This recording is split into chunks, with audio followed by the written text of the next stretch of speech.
Part 1. 1. In the days when New York's traffic moved at the pace of the drooping horsecar, when society applauded Christine Nilsson at the Academy of Music and basked in the sunsets of the Hudson River School on the walls of the National Academy of Design, an inconspicuous shop with a single show window was intimately and favorably known to the feminine population of the quarter bordering on Stuyvesant Square.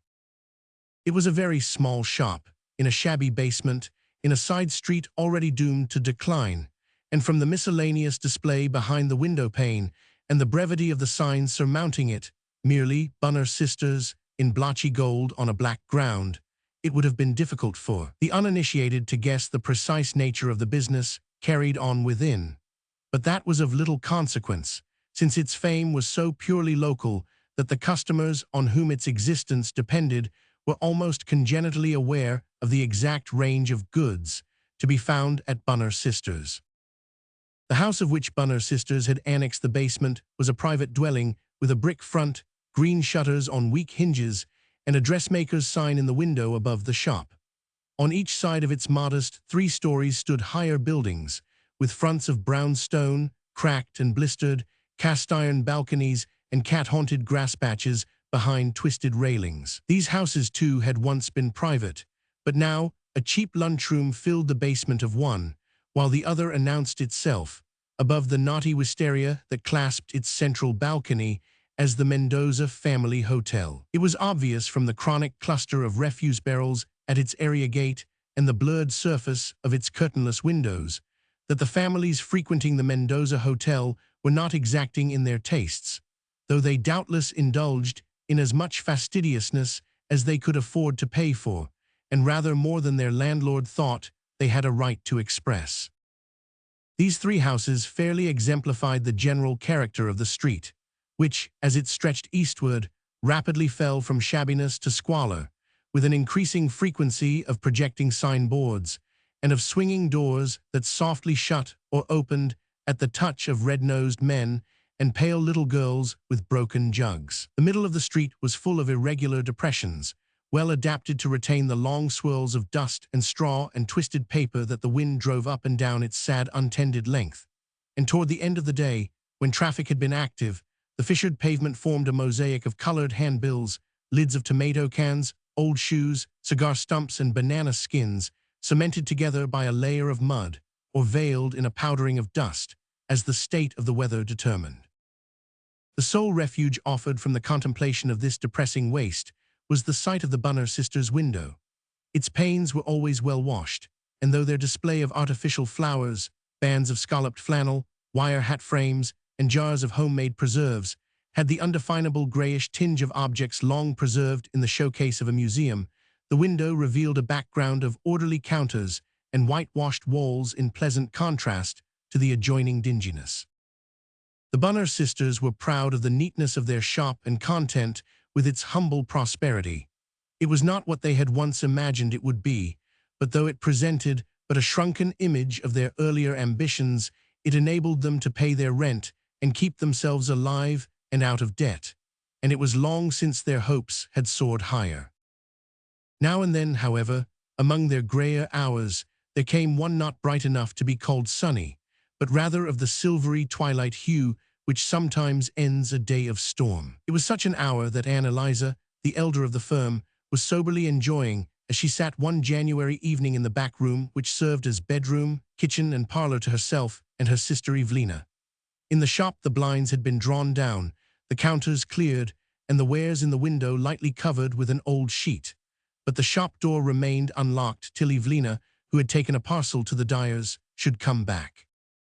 In the back room, a kettle bubbled on the stove, and Anne Eliza had laid a cloth over one end of the center table, and placed near the green-shaded sewing lamp 2 teacups, 2 plates, a sugar bowl, and a piece of pie. The rest of the room remained in a greenish shadow, which discreetly veiled the outline of an old-fashioned mahogany bedstead, surmounted by a chromo of a young lady in a nightgown who clung with eloquently rolling eyes to a crag, described in illuminated letters as the Rock of Ages.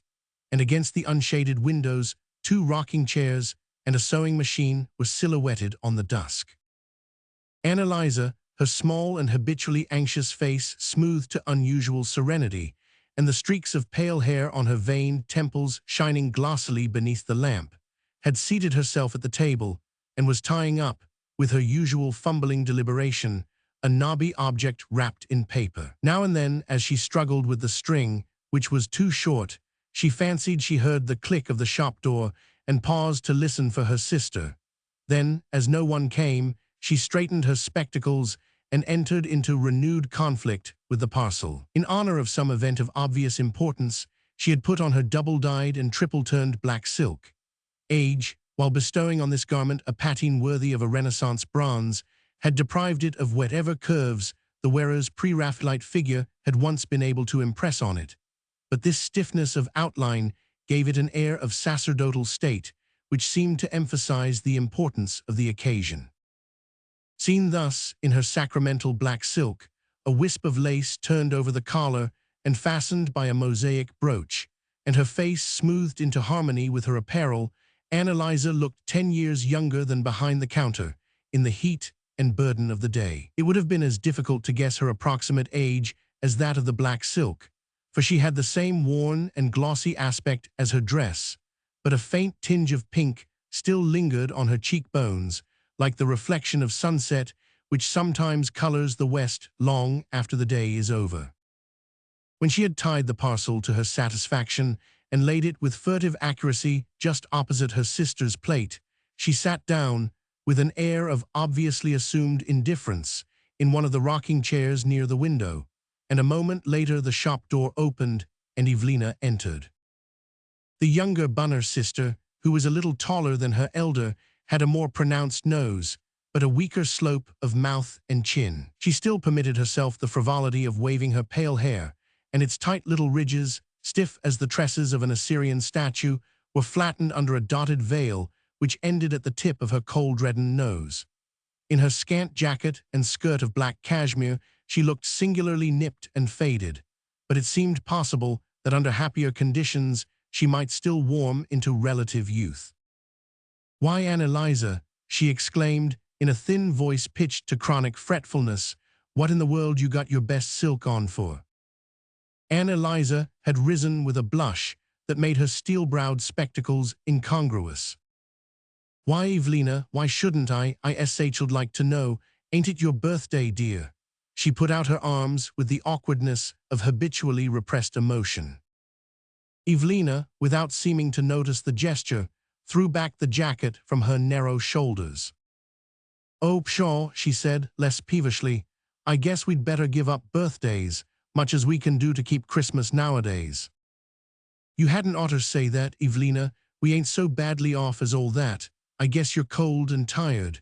Set down while I take the kettle off. It's right on the boil." She pushed Evelina toward the table, keeping a sideward eye on her sister's listless movements, while her own hands were busy with the kettle. A moment later came the exclamation for which she waited.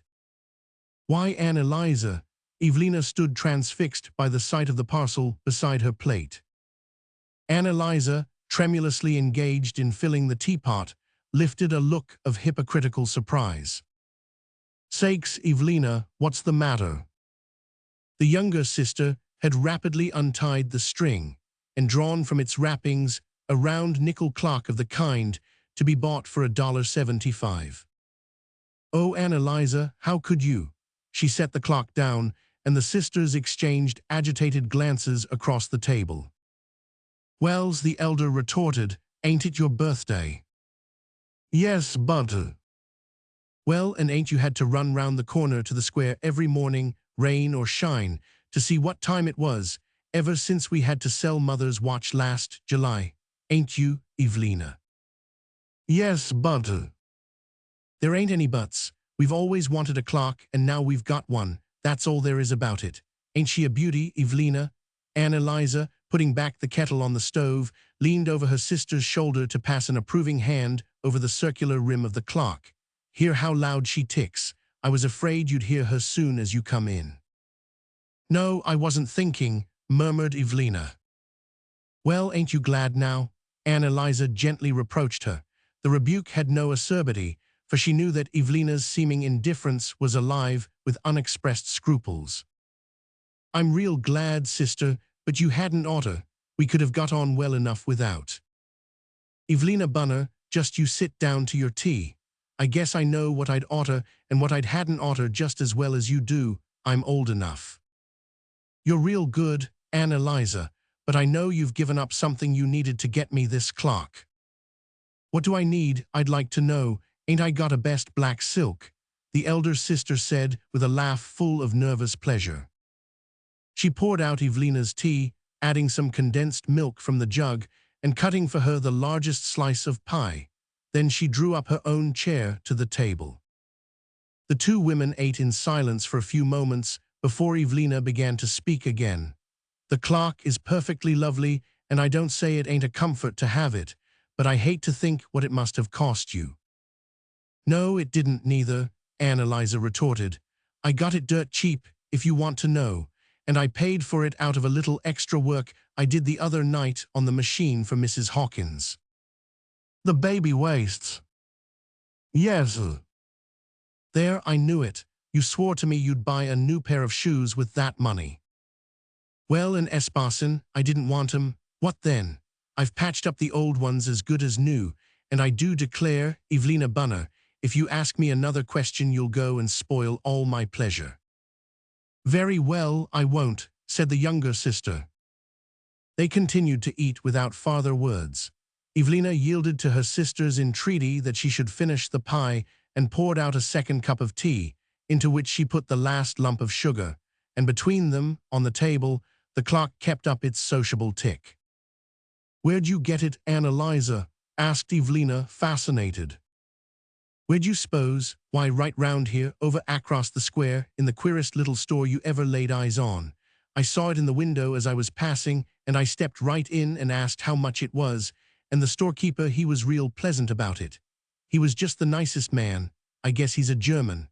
I told him I couldn't give much, and he said, well, he knew what hard times was too. His name's Ramey, Herman Ramey. I saw it written up over the store.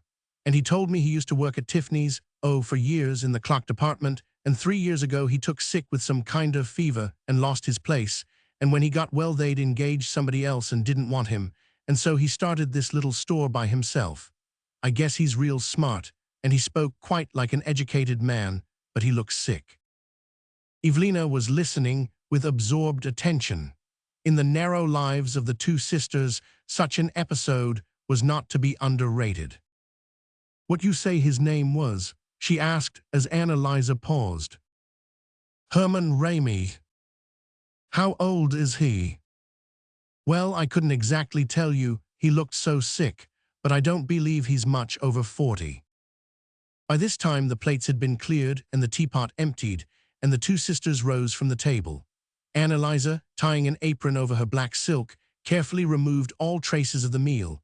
Then, after washing the cups and plates and putting them away in a cupboard, she drew her rocking chair to the lamp and sat down to a heap of mending.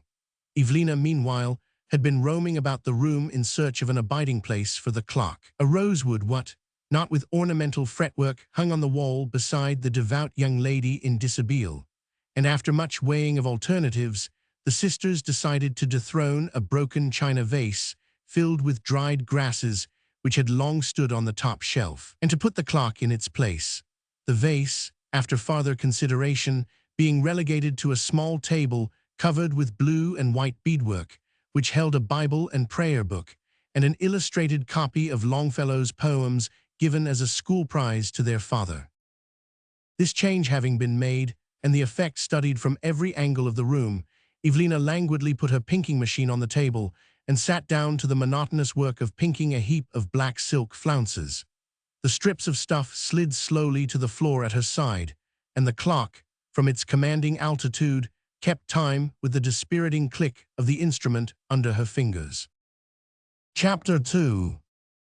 The purchase of Evelina's clock had been a more important event in the life of Ann Eliza Bunner than her younger sister could divine. In the first place, there had been the demoralizing satisfaction of finding herself in possession of a sum of money which she need not put into the common fund, but could spend as she chose without consulting Evelina, and then the excitement of her stealthy trips abroad, undertaken on the rare occasions when she could trump up a pretext for leaving the shop, since, as a rule, it was Evelina who took the bundles to the dyers and delivered the purchases of those among their customers who were too genteel to be seen carrying home a bonnet or a bundle of pinking, so that, had it not been for the excuse of having to see Mrs. Hawkins's teething baby, Ann Eliza would hardly have known what motive to allege for deserting her usual seat behind the counter.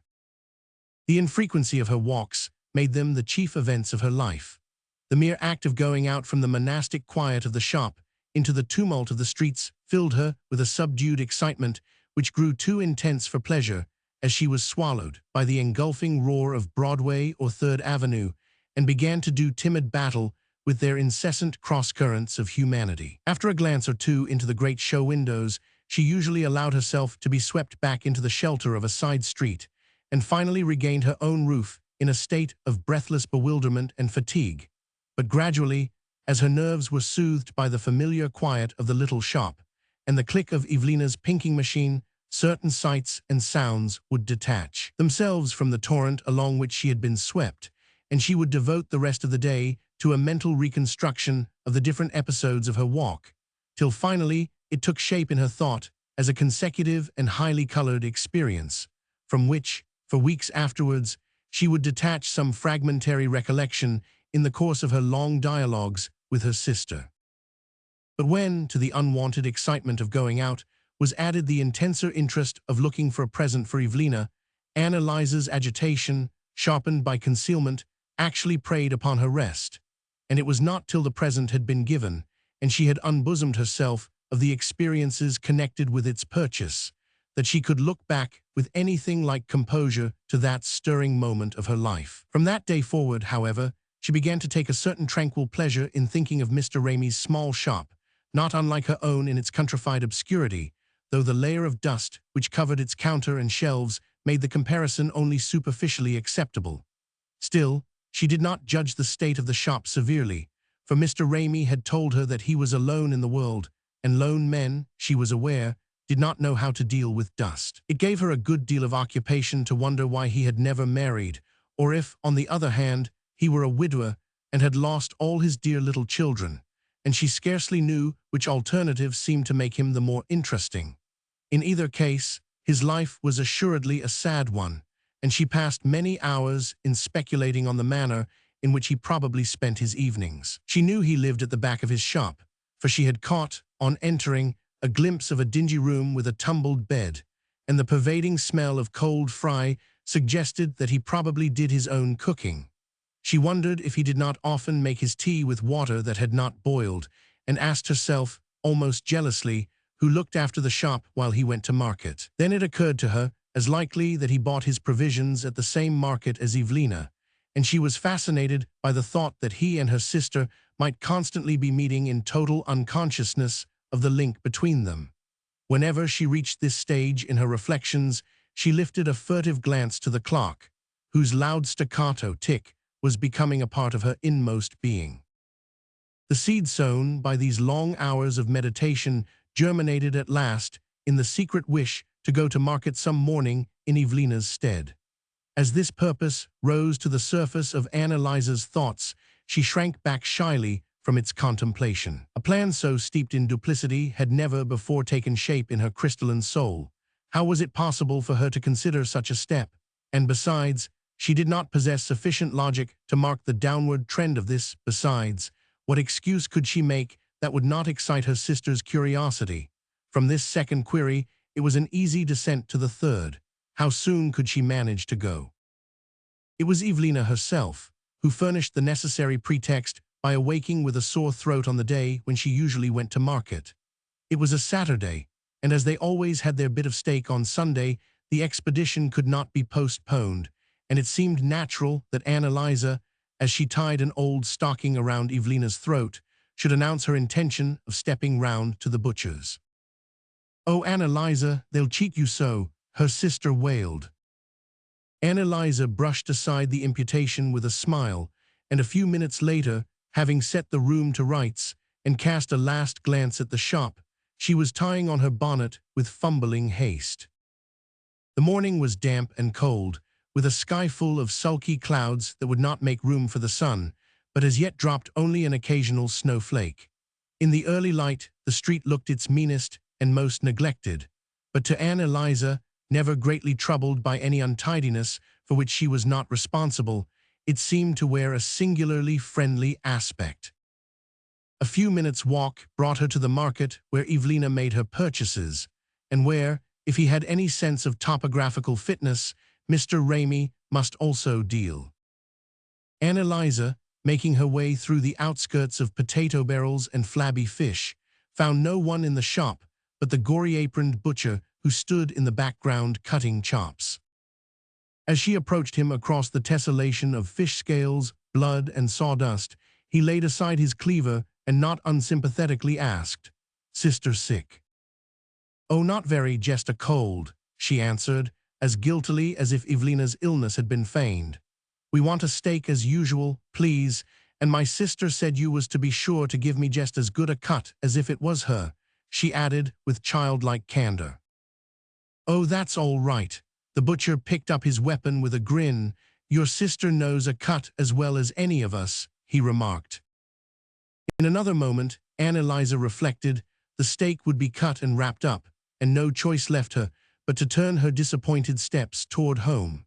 She was too shy to try to delay the butcher by such conversational arts as she possessed, but the approach of a deaf old lady in an antiquated bonnet and mantle gave her her opportunity. "Wait on her first, please," Anne Eliza whispered. "I ain't in any hurry." The butcher advanced to his new customer, and Anne Eliza, palpitating in the back of the shop, saw that the old lady's hesitations between liver and pork chops were likely to be indefinitely prolonged. They were still unresolved when she was interrupted by the entrance of a blousy Irish girl with a basket on her arm. The newcomer caused a momentary diversion, and when she had departed, the old lady, who was evidently as intolerant of interruption as a professional storyteller, insisted on returning to the beginning of her complicated order and weighing anew, with an anxious appeal to the butcher's arbitration, the relative advantages of pork and liver. But even her hesitations and the intrusion on them of 2 or 3 other customers were of no avail, for Mr. Ramey was not among those who entered the shop, and at last Anne Eliza, ashamed of staying longer, reluctantly claimed her steak and walked home through the thickening snow. Even to her simple judgment, the vanity of her hopes was plain, and in the clear light that disappointment turns upon our actions, she wondered how she could have been foolish enough to suppose that, even if Mr. Ramey did go to that particular market, he would hit on the same day and hour as herself. There followed a colorless week unmarked by farther incident. The old stocking cured Evelina's throat, and Mrs. Hawkins dropped in once or twice to talk of her baby's teeth. Some new orders for pinking were received, and Evelina sold a bonnet to the lady with puffed sleeves.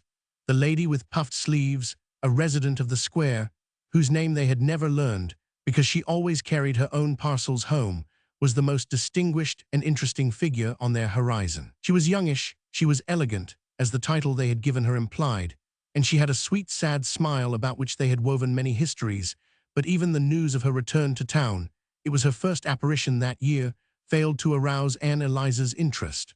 All the small daily happenings which had once sufficed to fill the hours now appeared to her in their deadly insignificance, and for the first time in her long years of drudgery, she rebelled at the dullness of her life. With Evelina, such fits of discontent were habitual and openly proclaimed, and Anne Eliza still excused them as one of the prerogatives of youth. Besides, Evelina had not been intended by Providence to pine in such a narrow life. In the original plan of things, she had been meant to marry and have a baby, to wear silk on Sundays, and take a leading part in a church circle. Hitherto opportunity had played her false, and for all her superior aspirations and carefully crimped hair, she had remained as obscure and unsought as Anne Eliza. But the elder sister, who had long since accepted her own fate, had never accepted Evelina's. Once a pleasant young man who taught in Sunday school had paid the younger Miss Bunner a few shy visits. That was years since, and he had speedily vanished from their view. Whether he had carried with him any of Evelina's illusions, Anne Eliza had never discovered, but his attentions had clad her sister in a halo of exquisite possibilities. Annalisa, in those days, had never dreamed of allowing herself the luxury of self-pity. It seemed as much a personal right of Evelina's as her elaborately crinkled hair. But now, she began to transfer to herself a portion of the sympathy she had so long bestowed on Evelina. She had at last recognized her right to set up some lost opportunities of her own, and once that dangerous precedent established, they began to crowd upon her memory. It was at this stage of Annalisa's transformation that Evelina, looking up one evening from her work, said suddenly, "My, she's stopped." Annalisa, raising her eyes from a brown merino seam, followed her sister's glance across the room. It was a Monday, and they always wound the clock on Sundays. "Are you sure you wound her yesterday, Evelina?" "Just as sure as I live. She must be broke. I'll go and see."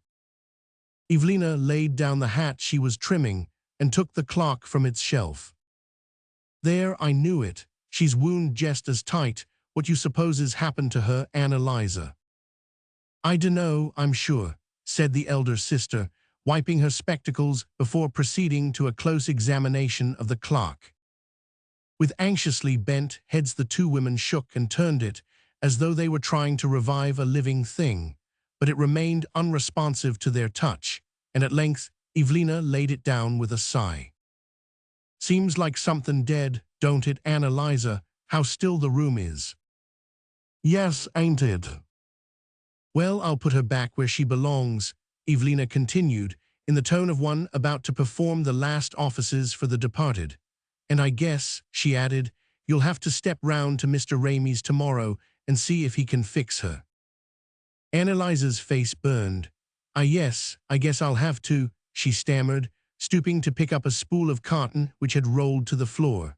A sudden heart-throb stretched the seams of her flat alpaca bosom, and a pulse leapt to life in each of her temples. That night, long after Evelina slept, Annalisa lay awake in the unfamiliar silence, more acutely conscious of the nearness of the crippled clock than when it had volubly tolled out the minutes. The next morning, she woke from a troubled dream of having carried it to Mr. Ramey's and found that he and his shop had vanished, and all through the day's occupations, the memory of this dream oppressed her. It had been agreed that Annalisa should take the clock to be repaired as soon as they had dined, but while they were still at table, a weak-eyed little girl in a black apron, stabbed with innumerable pins, burst in on them with the cry, "Oh, Miss Bunner, for mercy's sake, Miss Mellons has been took again." Miss Mellons was the dressmaker upstairs, and the weak-eyed child one of her youthful apprentices. Annalisa started from her seat. "I'll come at once. Quick, Evelina the cordial."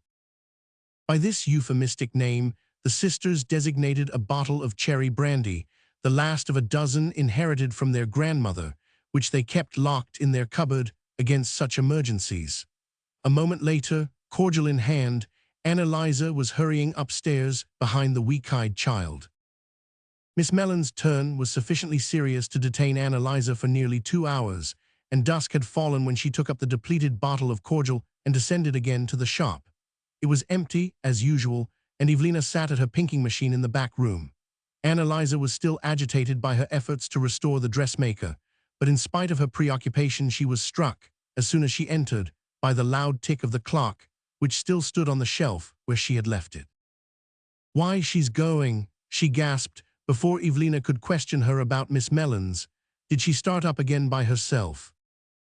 "Oh no, but I couldn't stand not knowing what time it was. I've got so accustomed to having her round. And just after you went upstairs, Mrs. Hawkins dropped in, so I asked her to tend the store for a minute, and I clapped on my things and ran right round to Mr. Ramey's. It turned out there wasn't anything the matter with her, nothing only a speck of dust in the works, and he fixed her for me in a minute, and I brought her right back. Ain't it lovely to hear her going again? But tell me about Miss Mellons, quick." For a moment, Annalisa found no words. Not till she learned that she had missed her chance did she understand how many hopes had hung upon it. Even now, she did not know why she had wanted so much to see the clockmaker again. "I suppose it's because nothing's ever happened to me," she thought, with a twinge of envy for the fate which gave Evelina every opportunity that came their way. She had the Sunday school teacher too, Annalisa murmured to herself, but she was well trained in the arts of renunciation, and after a scarcely perceptible pause, she plunged into a detailed description of the dressmaker's turn. Evelina, when her curiosity was roused, was an insatiable questioner, and it was supper time before she had come to the end of her inquiries about Miss Mellons. But when the two sisters had seated themselves at their evening meal, Anne Eliza at last found a chance to say, "So she only had a speck of dust in her." Evelina understood at once that the reference was not to Miss Mellons. "Yes, at least he thinks so," she answered, helping herself as a matter of course to the first cup of tea. "Only to think," murmured Anne Eliza. "But he isn't sure," Evelina continued, absently pushing the teapot toward her sister. "It may be something wrong with the I forget what he called it. Anyhow, he said he'd call round and see day after tomorrow, after supper." "Who said?" gasped Anne Eliza. "Why, Mr. Ramey, of course. I think he's real nice, Anne Eliza, and I don't believe he's 40, but he does look sick. I guess he's pretty lonesome, all by himself in that store. He as much as told me so, and somehow—" Evelina paused and bridled. "I kinda thought that maybe his saying he'd call round about the clock was only just an excuse. He said it just as I was going out of the store. What you think, Anne Eliza?" "Oh, I don't hardly know." To save herself, Anne Eliza could produce nothing warmer. "Well, I don't pretend to be smarter than other folks," said Evelina, putting a conscious hand to her hair, "but I guess Mr. Herman Ramey wouldn't be sorry to pass an evening here, 'stead of spending it all alone in that poky little place of his." Her self-consciousness irritated Anne Eliza. "I guess he's got plenty of friends of his own," she said, almost harshly. "No, he ain't either. He's got hardly any." "Did he tell you that too?" Even to her own ears, there was a faint sneer in the interrogation. "Yes, he did," said Evelina, dropping her lids with a smile. "He seemed to be just crazy to talk to somebody agreeable, I mean. I think the man's unhappy, Anne Eliza." "So do I," broke from the elder sister. "He seems such an educated man, too. He was reading the paper when I went in. Ain't it sad to think of his being reduced to that little store, after being years at Tiffany's and one of the head men in their clock department?" "He told you all that?" "Why, yes. I think he'd have told me everything ever happened to him if I'd had the time to stay and listen. I tell you he's dead lonely, Anne Eliza." "Yes," said Anne Eliza. Chapter 3. 2 days afterward, Anne Eliza noticed that Evelina, before they sat down to supper, pinned a crimson bow under her collar, and when the meal was finished, the younger sister, who seldom concerned herself with the clearing of the table, set about with nervous haste to help Anne Eliza in the removal of the dishes. "I hate to see food mussing about," she grumbled. "Ain't it hateful having to do everything in one room?" "Oh, Evelina, I've always thought we was so comfortable," Anne Eliza protested. "Well, so we are comfortable enough, but I don't suppose there's any harm in my saying I wished we had a parlor, is there? Anyway, we might manage to buy a screen to hide the bed." Anne Eliza colored. There was something vaguely embarrassing in Evelina's suggestion. "I always think if we ask for more what we have maybe taken from us," she ventured. "Well, whoever took it wouldn't get much," Evelina retorted with a laugh as she swept up the tablecloth. A few moments later, the back room was in its usual flawless order, and the two sisters had seated themselves near the lamp. Anne Eliza had taken up her sewing, and Evelina was preparing to make artificial flowers. The sisters usually relegated this more delicate business to the long leisure of the summer months.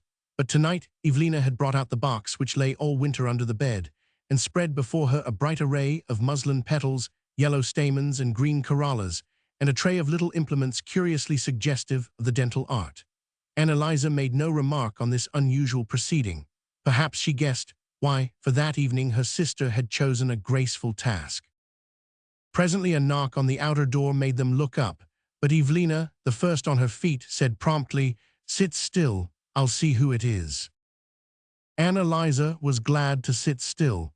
The baby's petticoat that she was stitching shook in her fingers. "Sister, here's Mr. Raimi come to look at the clock," said Evelina, a moment later, in the high drawl she cultivated before strangers, and a shortish man with a pale bearded face and upturned coat collar came stiffly into the room. Ann Eliza let her work fall as she stood up. "You're very welcome, I'm sure, Mr. Raimi. It's real kind of you to call."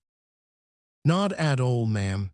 A tendency to illustrate Grimm's law in the interchange of his consonants betrayed the clockmaker's nationality, but he was evidently used to speaking English, or at least the particular branch of the vernacular with which the Bunner sisters were familiar. "I don't like to let any clock go out of my store without being sure it gives satisfaction," he added. "Oh, but we were satisfied," Ann Eliza assured him. "But I wasn't, you see, ma'am," said Mr. Raimi, looking slowly about the room, "nor I won't be, not till I see that clock's going all right." "May I assist you off with your coat, Mr. Raimi?" Evelina interposed. She could never trust Ann Eliza to remember these opening ceremonies. "Thank you, ma'am," he replied, and taking his threadbare overcoat and shabby hat she laid them on a chair with the gesture she imagined the lady with the puffed sleeves might make use of on similar occasions. Ann Eliza's social sense was roused, and she felt that the next act of hospitality must be hers. "Won't you suit yourself to a seat?" she suggested. "My sister will reach down the clock, but I'm sure she's all right again. She's went beautiful ever since you fixed her." "That's good," said Mr. Raimi. His lips parted in a smile which showed a row of yellowish teeth with 1 or 2 gaps in it. But in spite of this disclosure, Ann Eliza thought his smile extremely pleasant. There was something wistful and conciliating in it, which agreed with the pathos of his sunken cheeks and prominent eyes.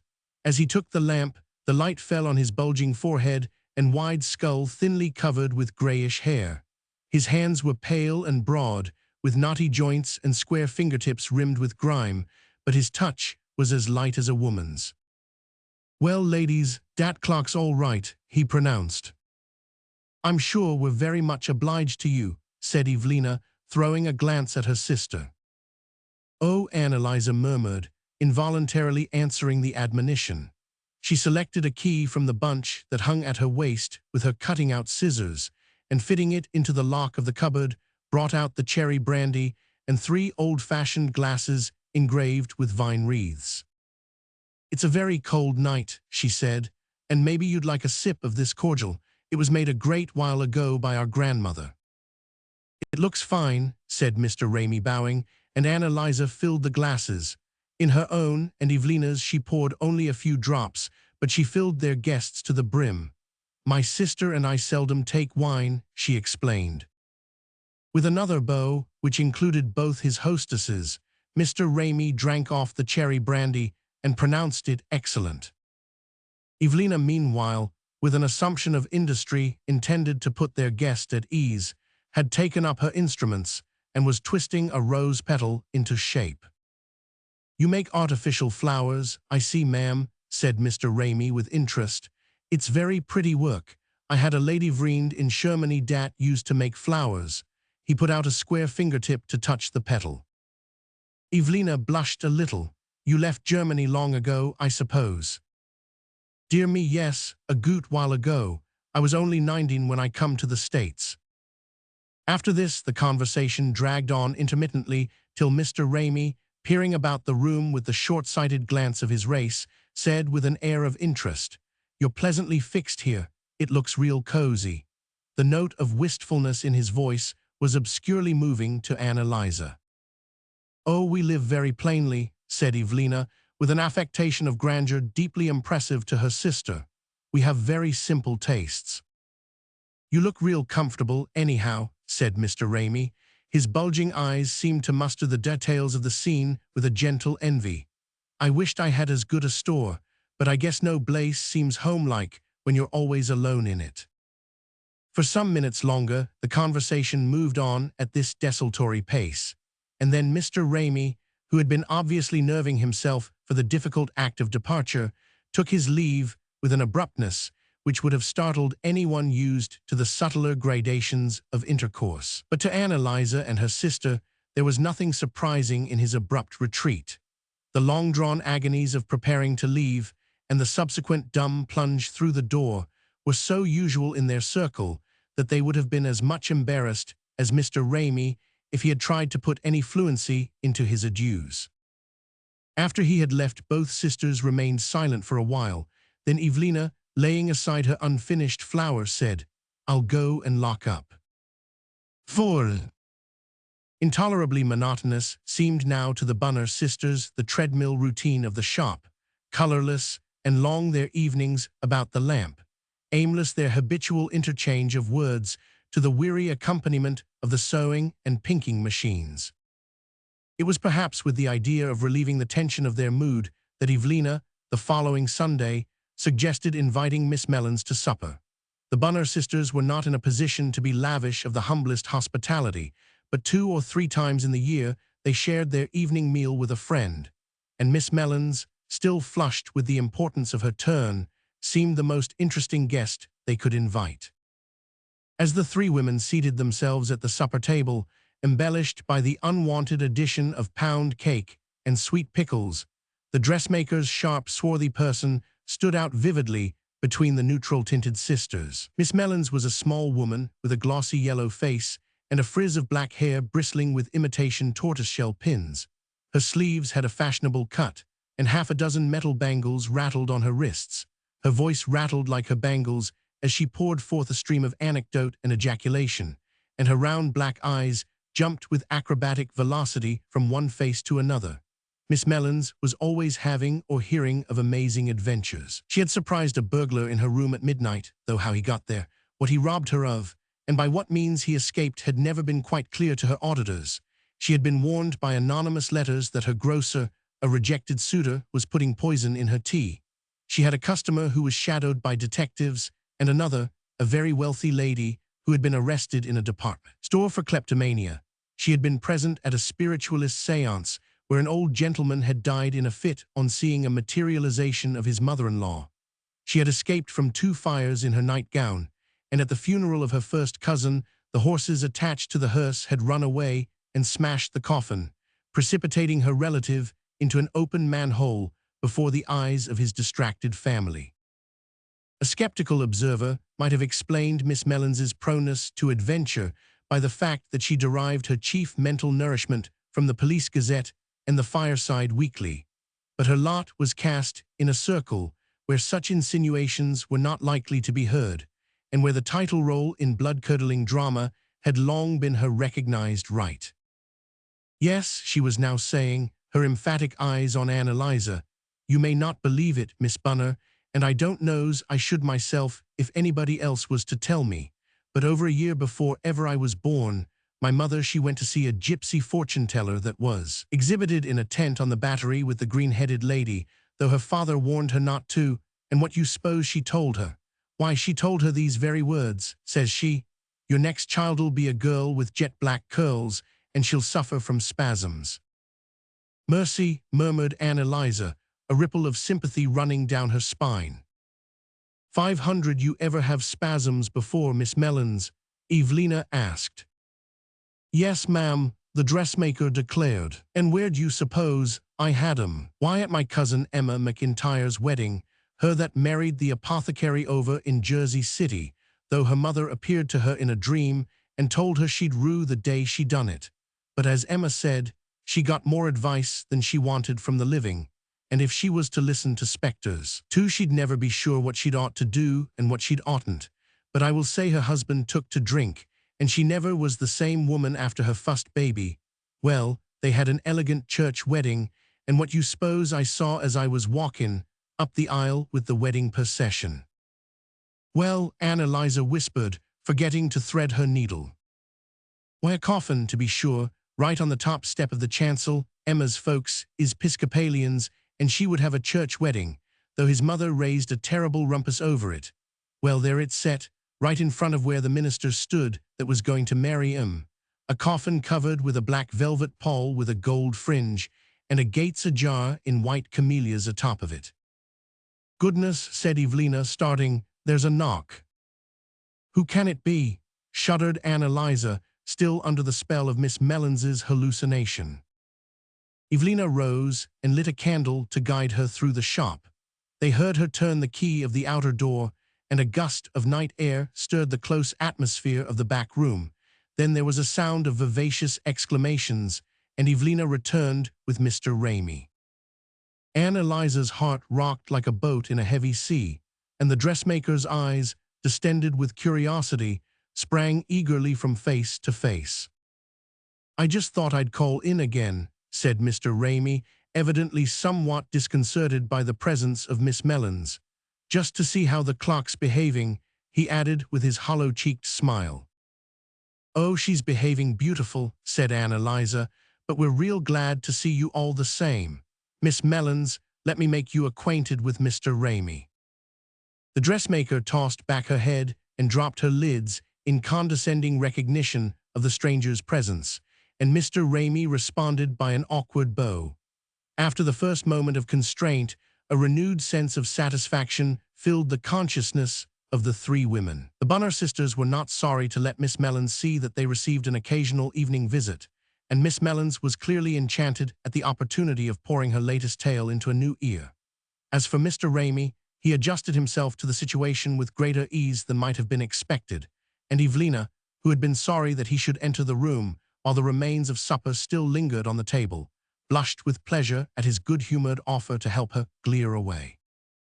The table cleared, Anne Eliza suggested a game of cards, and it was after 11 o'clock when Mr. Ramey rose to take leave.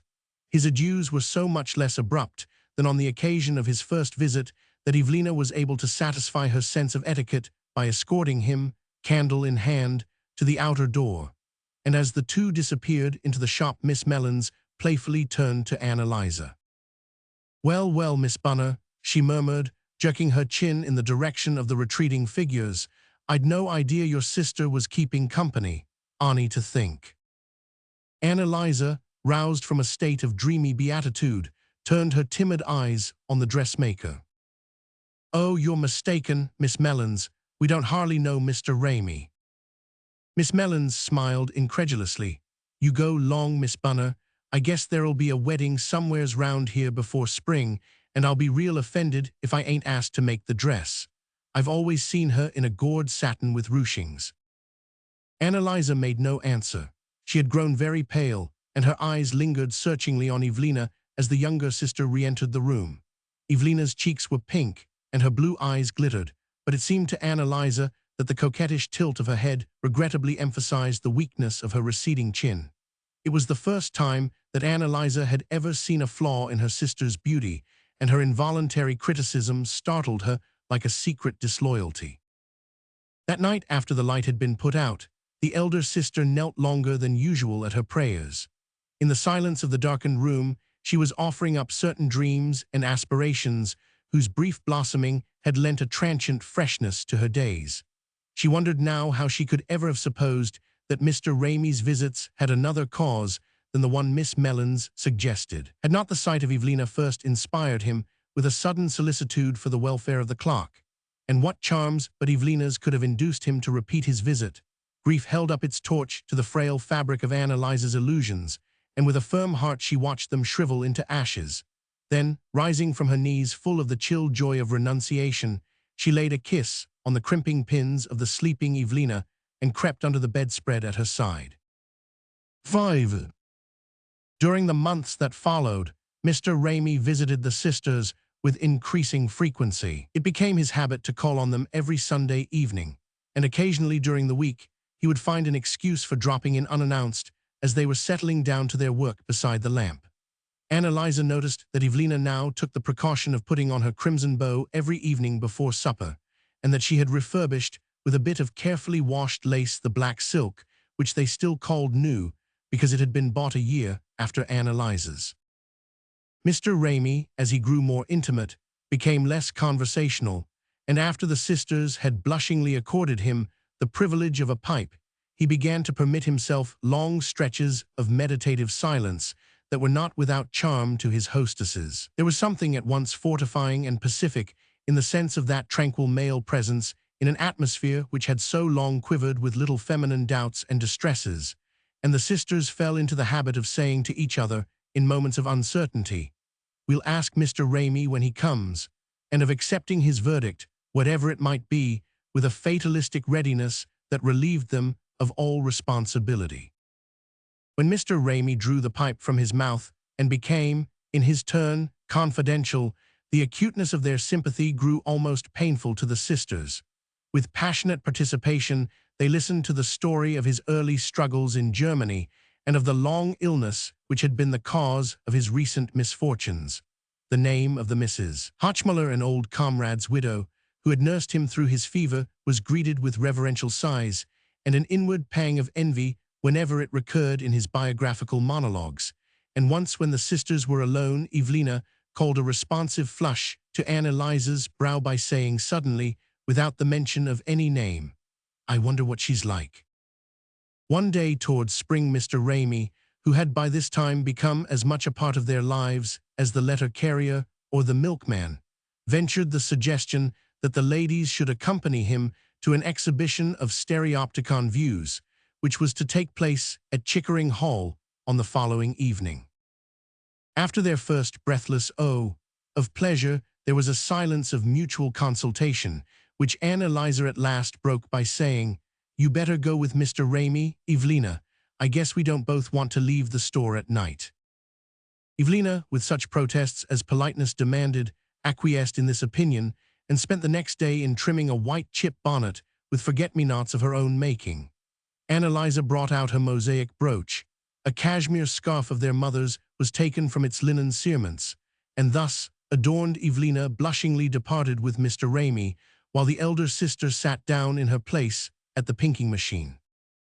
It seemed to Anne Eliza that she was alone for hours, and she was surprised, when she heard Evelina tap on the door, to find that the clock marked only 10:30. It must have gone wrong again, she reflected, as she rose to let her sister in. The evening had been brilliantly interesting, and several striking stereopticon views of Berlin had afforded Mr. Ramey the opportunity of enlarging on the marvels of his native city. "He said he'd love to show it all to me," Evelina declared as Anne Eliza conned her glowing face. "Did you ever hear anything so silly? I didn't know which way to look." Anne Eliza received this confidence with a sympathetic murmur. "My bonnet is becoming, isn't it?" Evelina went on irrelevantly, smiling at her reflection in the cracked glass above the chest of drawers. "You're just lovely," said Anne Eliza. Spring was making itself unmistakably known to the distrustful New Yorker by an increased harshness of wind and prevalence of dust, when one day Evelina entered the back room at supper time with a cluster of jonquils in her hand. "I was just that foolish," she answered Anne Eliza's wondering glance. "I couldn't help buying 'em. I felt as if I must have something pretty to look at right away." "Oh, sister," said Anne Eliza in trembling sympathy. She felt that special indulgence must be conceded to those in Evelina's state, since she had had her own fleeting vision of such mysterious longings as the words betrayed. Evelina, meanwhile, had taken the bundle of dried grasses out of the broken china vase, and was putting the jonquils in their place with touches that lingered down their smooth stems and blade-like leaves. "Ain't they pretty?" she kept repeating as she gathered the flowers into a starry circle. "Seems as if spring was really here, don't it?" Anne Eliza remembered that it was Mr. Ramey's evening. When he came, the Teutonic eye for anything that blooms made him turn at once to the jonquils. "Ain't they pretty?" he said. "Seems like as if the spring was really here." "Don't it?" Evelina exclaimed, thrilled by the coincidence of their thought. "It's just what I was saying to my sister." Anne Eliza got up suddenly and moved away. She remembered that she had not wound the clock the day before. Evelina was sitting at the table. The jonquils rose slenderly between herself and Mr. Ramey.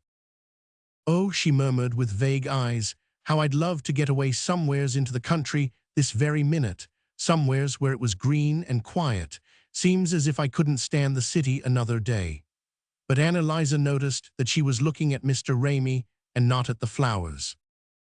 "I guess we might go to Central Park some Sunday," their visitor suggested. "Do you ever go there, Miss Evelina?" "No, we don't very often. Leastways, we ain't been for a good while." She sparkled at the prospect. It would be lovely, wouldn't it, Ann Eliza? Why, yes, said the elder sister, coming back to her seat. Well, why don't we go next Sunday? Mr. Ramey continued. And we'll invite Miss Mellons too. That'll make a cozy little party. That night when Evelina undressed, she took a jonquil from the vase and pressed it with a certain ostentation between the leaves of her prayer book. Ann Eliza, covertly observing her, felt that Evelina was not sorry to be observed, and that her own acute consciousness of the act was somehow regarded as magnifying its significance. The following Sunday broke blue and warm.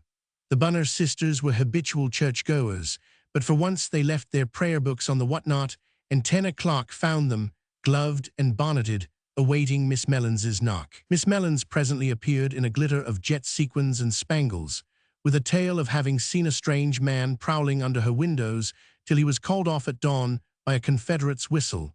And shortly afterward came Mr. Ramey, his hair brushed with more than usual care, his broad hands encased in gloves of olive green kid. The little party set out for the nearest streetcar, and a flutter of mingled gratification and embarrassment stirred Ann Eliza's bosom when it was found that Mr. Ramey intended to pay their fares. Nor did he fail to live up to this opening liberality, for after guiding them through the mall and the ramble he led the way to a rustic restaurant where also at his expense they fared idyllically on milk and lemon pie.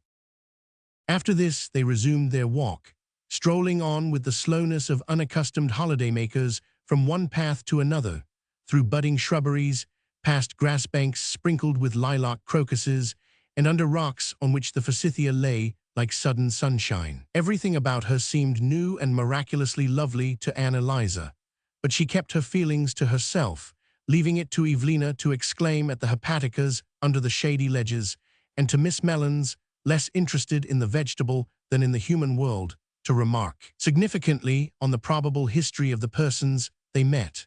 All the alleys were thronged with promenaders and obstructed by perambulators, and Miss Mellons's running commentary threw a glare of lurid possibilities over the placid family groups and their romping progeny. Ann Eliza was in no mood for such interpretations of life, but knowing that Miss Mellons had been invited for the sole purpose of keeping her company, she continued to cling to the dressmaker's side, letting Mr. Ramey lead the way with Evelina.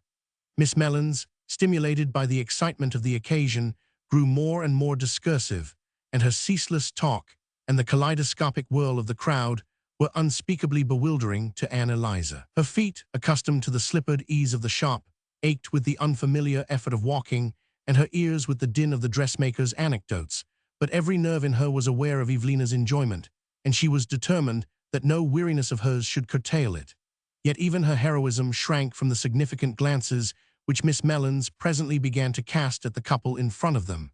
Ann Eliza could bear to connive at Evelina's bliss, but not to acknowledge it to others. At length Evelina's feet also failed her, and she turned to suggest that they ought to be going home. Her flushed face had grown pale with fatigue, but her eyes were radiant. The return lived in Ann Eliza's memory with the persistence of an evil dream. The horsecars were packed with the returning throng, and they had to let a dozen go by before they could push their way into one that was already crowded. Ann Eliza had never before felt so tired.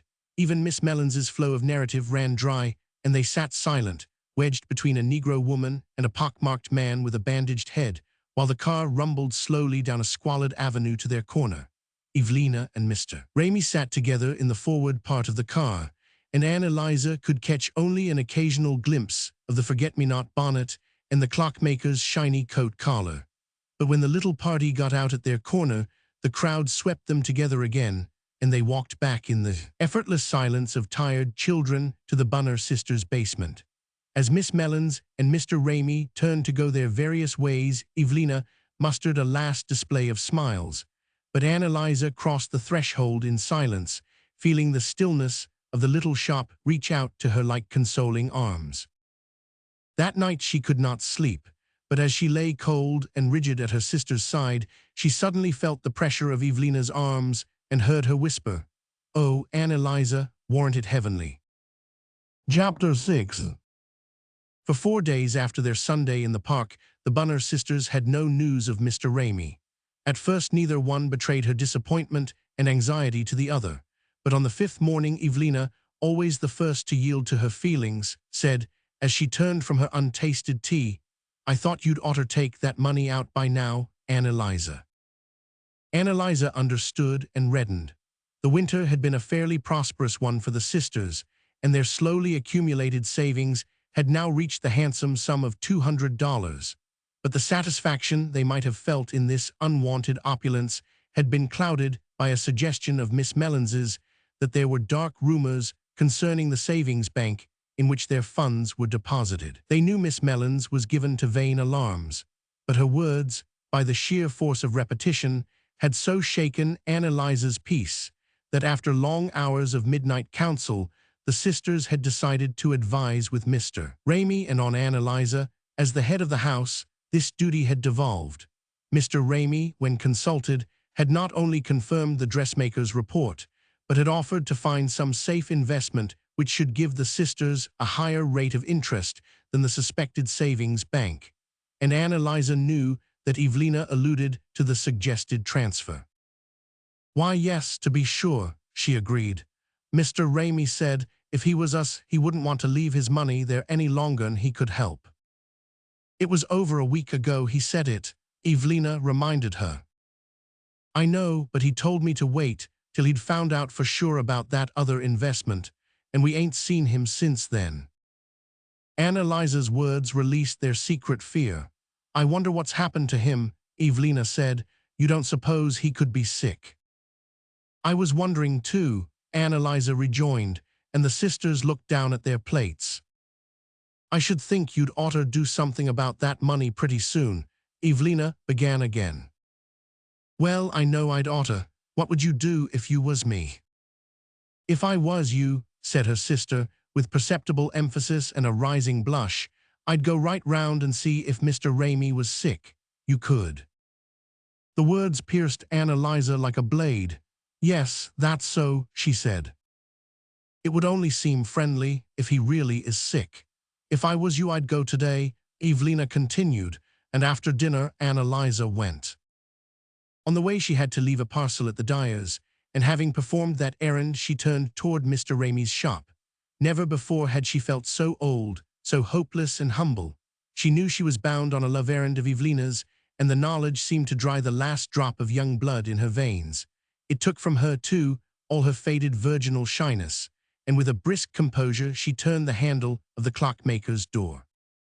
But as she entered, her heart began to tremble, for she saw Mr. Ramey, his face hidden in his hands, sitting behind the counter in an attitude of strange dejection.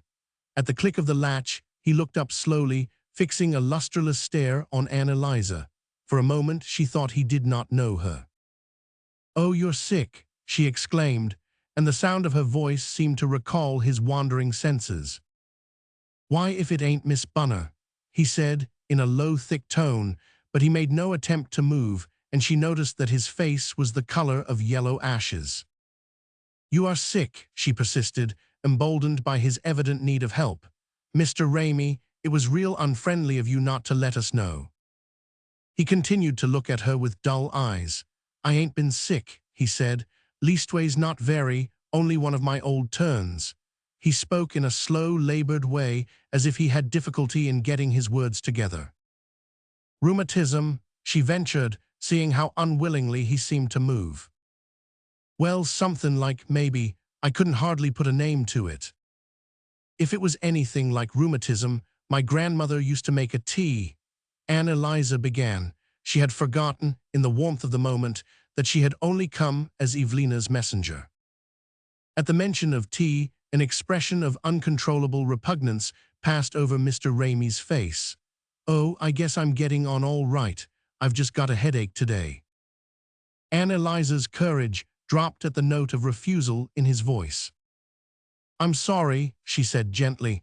"My sister and me'd have been glad to do anything we could for you."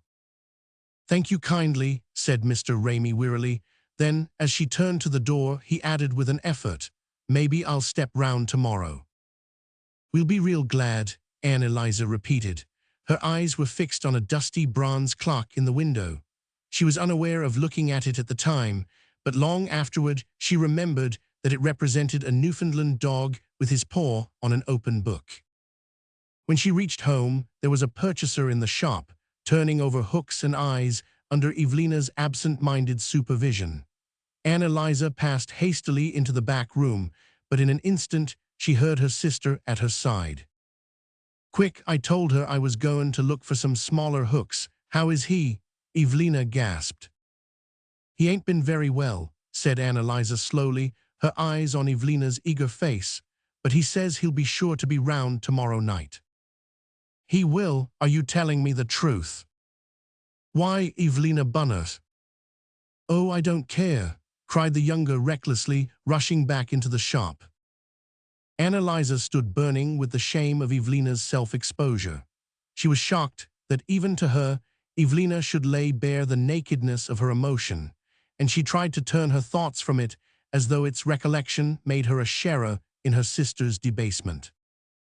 The next evening, Mr. Ramey reappeared, still somewhat sallow and red-lidded, but otherwise his usual self. Annalisa consulted him about the investment he had recommended, and after it had been settled that he should attend to the matter for her, he took up the illustrated volume of Longfellow, for, as the sisters had learned, his culture soared beyond the newspapers, and read aloud, with a fine confusion of consonants, the poem on maidenhood. Evelina lowered her lids while he read. It was a very beautiful evening, and Annalisa thought afterward how different life might have been with a companion who read poetry like Mr. Ramey. Chapter 7. During the ensuing weeks, Mr. Ramey, though his visits were as frequent as ever, did not seem to regain his usual spirits. He complained frequently of headache, but rejected Annalisa's tentatively proffered remedies and seemed to shrink from any prolonged investigation of his symptoms. July had come with a sudden ardor of heat, and one evening, as the three sat together by the open window in the back room, Evelina said, "I dunno what I wouldn't give, a night like this, for a breath of real country air."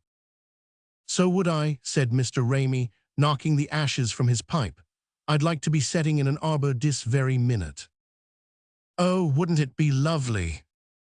"I always think it's real cool here. We'd be heaps hotter up where Miss Mellons is," said Annalisa.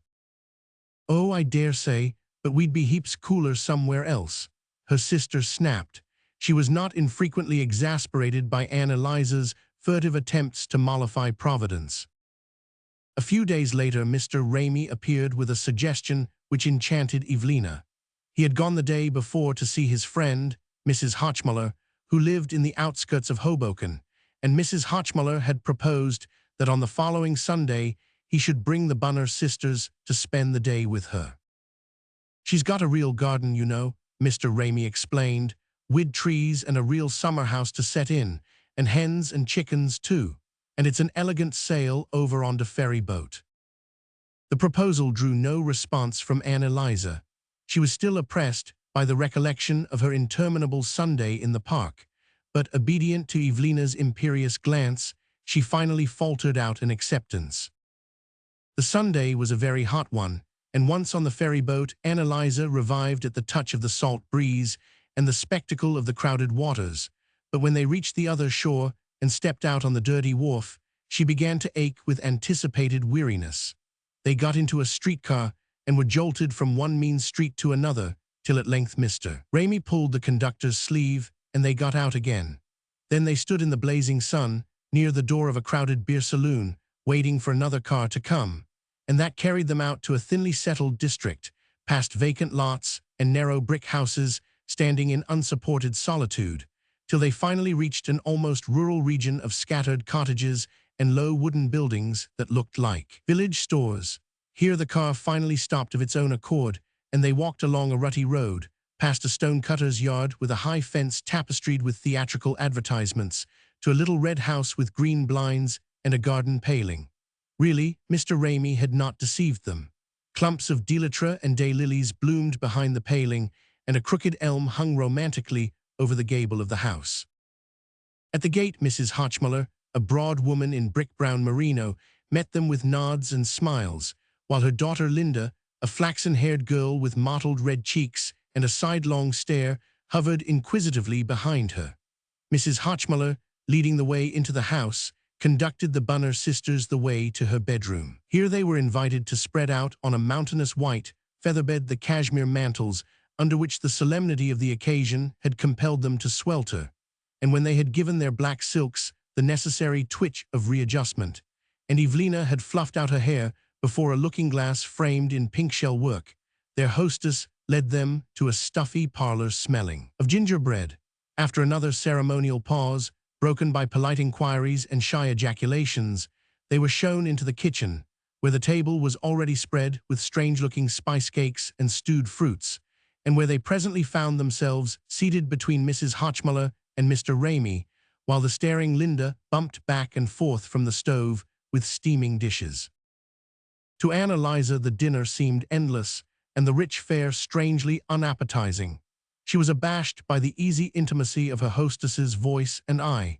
With Mr. Ramey, Mrs. Hotchmuller was almost flippantly familiar, and it was only when Ann Eliza pictured her generous form bent above his sick bed that she could forgive her for tersely addressing him as Ramey.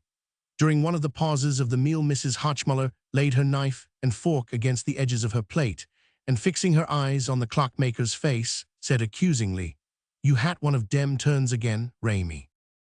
"I dunno as I had," he returned evasively. Evelina glanced from one to the other. "Mr. Ramey has been sick," she said at length, as though to show that she also was in a position to speak with authority. "He's complained very frequently of headaches." "Oh, I know him," said Mrs. Hotchmuller with a laugh, her eyes still on the clockmaker. "Ain't you ashamed of yourself, Ramey?"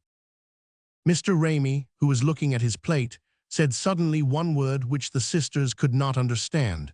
It sounded to Ann Eliza like "shwike." Mrs. Hotchmuller laughed again. My," she said, "wouldn't you think he'd be ashamed to go and be sick, and never tell me that nursed him true dat awful fever?" "Yes, I should," said Evelina, with a spirited glance at Ramey, but he was looking at the sausages that Linda had just put on the table. When dinner was over, Mrs. Hotchmuller invited her guests to step out of the kitchen door, and they found themselves in a green enclosure, half garden, half orchard. Gray hens, followed by golden broods, clucked under the twisted apple boughs. A cat dozed on the edge of an old well, and from tree to tree ran the network of clothesline that denoted Mrs. Hotchmuller's calling. Beyond the apple trees stood a yellow summer house festooned with scarlet runners, and below it, on the farther side of a rough fence, the land dipped down, holding a bit of woodland in its hollow. It was all strangely sweet and still on that hot Sunday afternoon, and as she moved across the grass under the apple boughs, Ann Eliza thought of quiet afternoons in church, and of the hymns her mother had sung to her when she was a baby. Evelina was more restless. She wandered from the well to the summer house and back. She tossed crumbs to the chickens and disturbed the cat with arch caresses, and at last she expressed a desire to go down into the wood.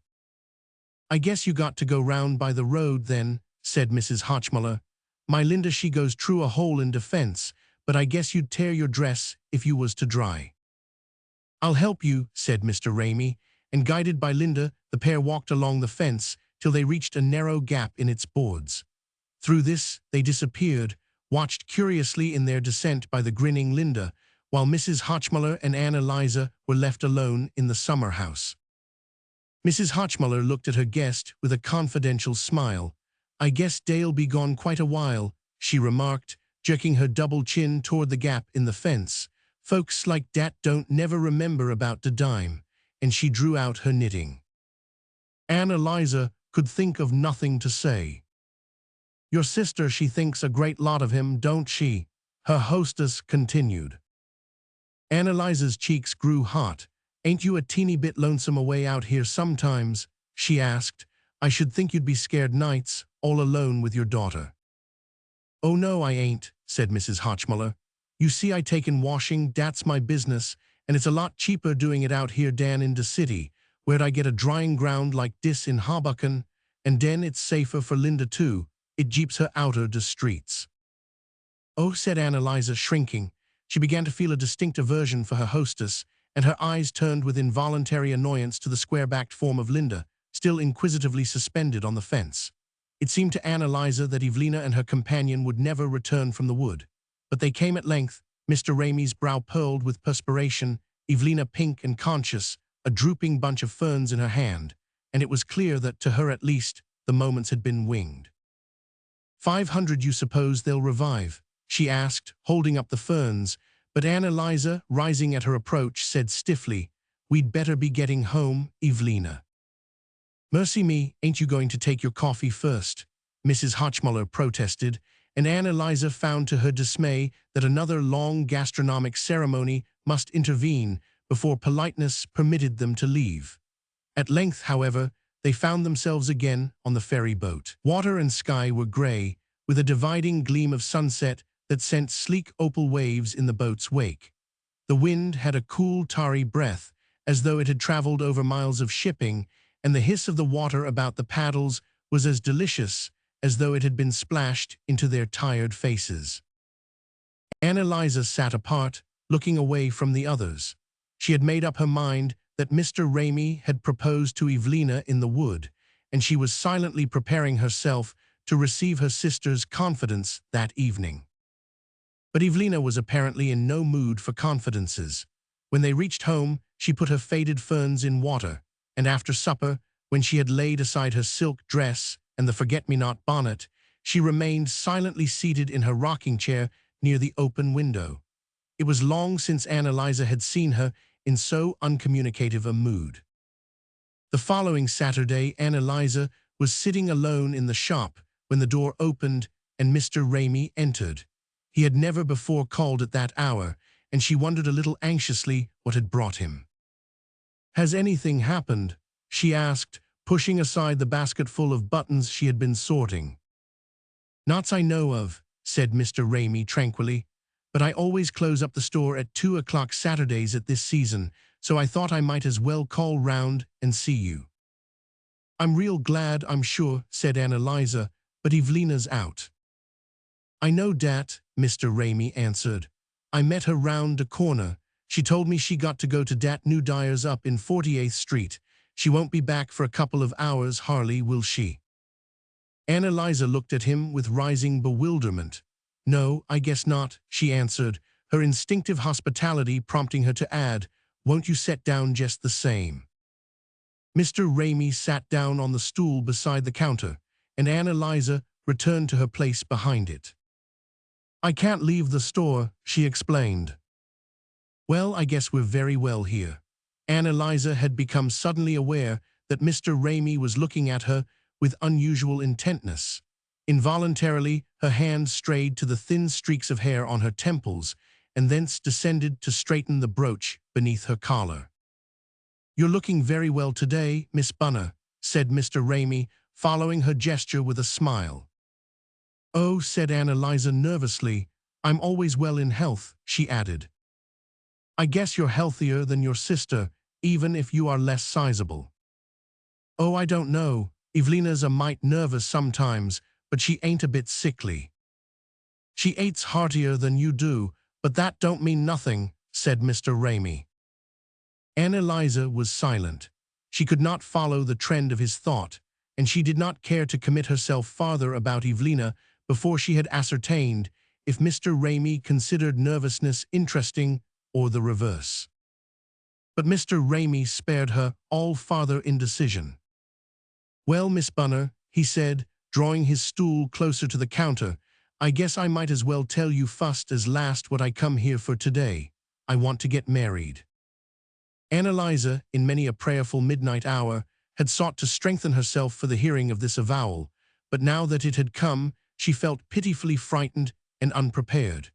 Mr. Ramey was leaning with both elbows on the counter, and she noticed that his nails were clean and that he had brushed his hat, yet even these signs had not prepared her. At last she heard herself say, with a dry throat in which her heart was hammering, "Mercy me, Mr. Ramey." "I want to get married," he repeated. "I'm too lonesome. It ain't good for a man to live all alone and eat nothing but cold meat every day." "No," said Annalisa softly. "And the dust fairly beats me." "Oh, the dust, I know." Mr. Ramey stretched one of his blunt-fingered hands toward her. "I wished you'd take me."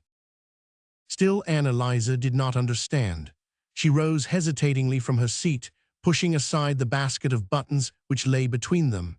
Then she perceived that Mr. Ramey was trying to take her hand, and as their fingers met, a flood of joy swept over her. Never afterward, though every other word of their interview was stamped on her memory beyond all possible forgetting, could she recall what he said while their hands touched.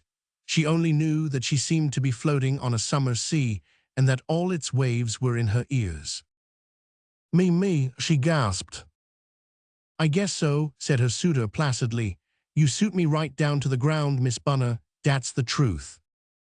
A woman passing along the street paused to look at the shop window, and Annalisa half hoped she would come in, but after a desultory inspection, she went on. "Maybe you don't fancy me," Mr. Ramey suggested, discountenanced by Annalisa's silence.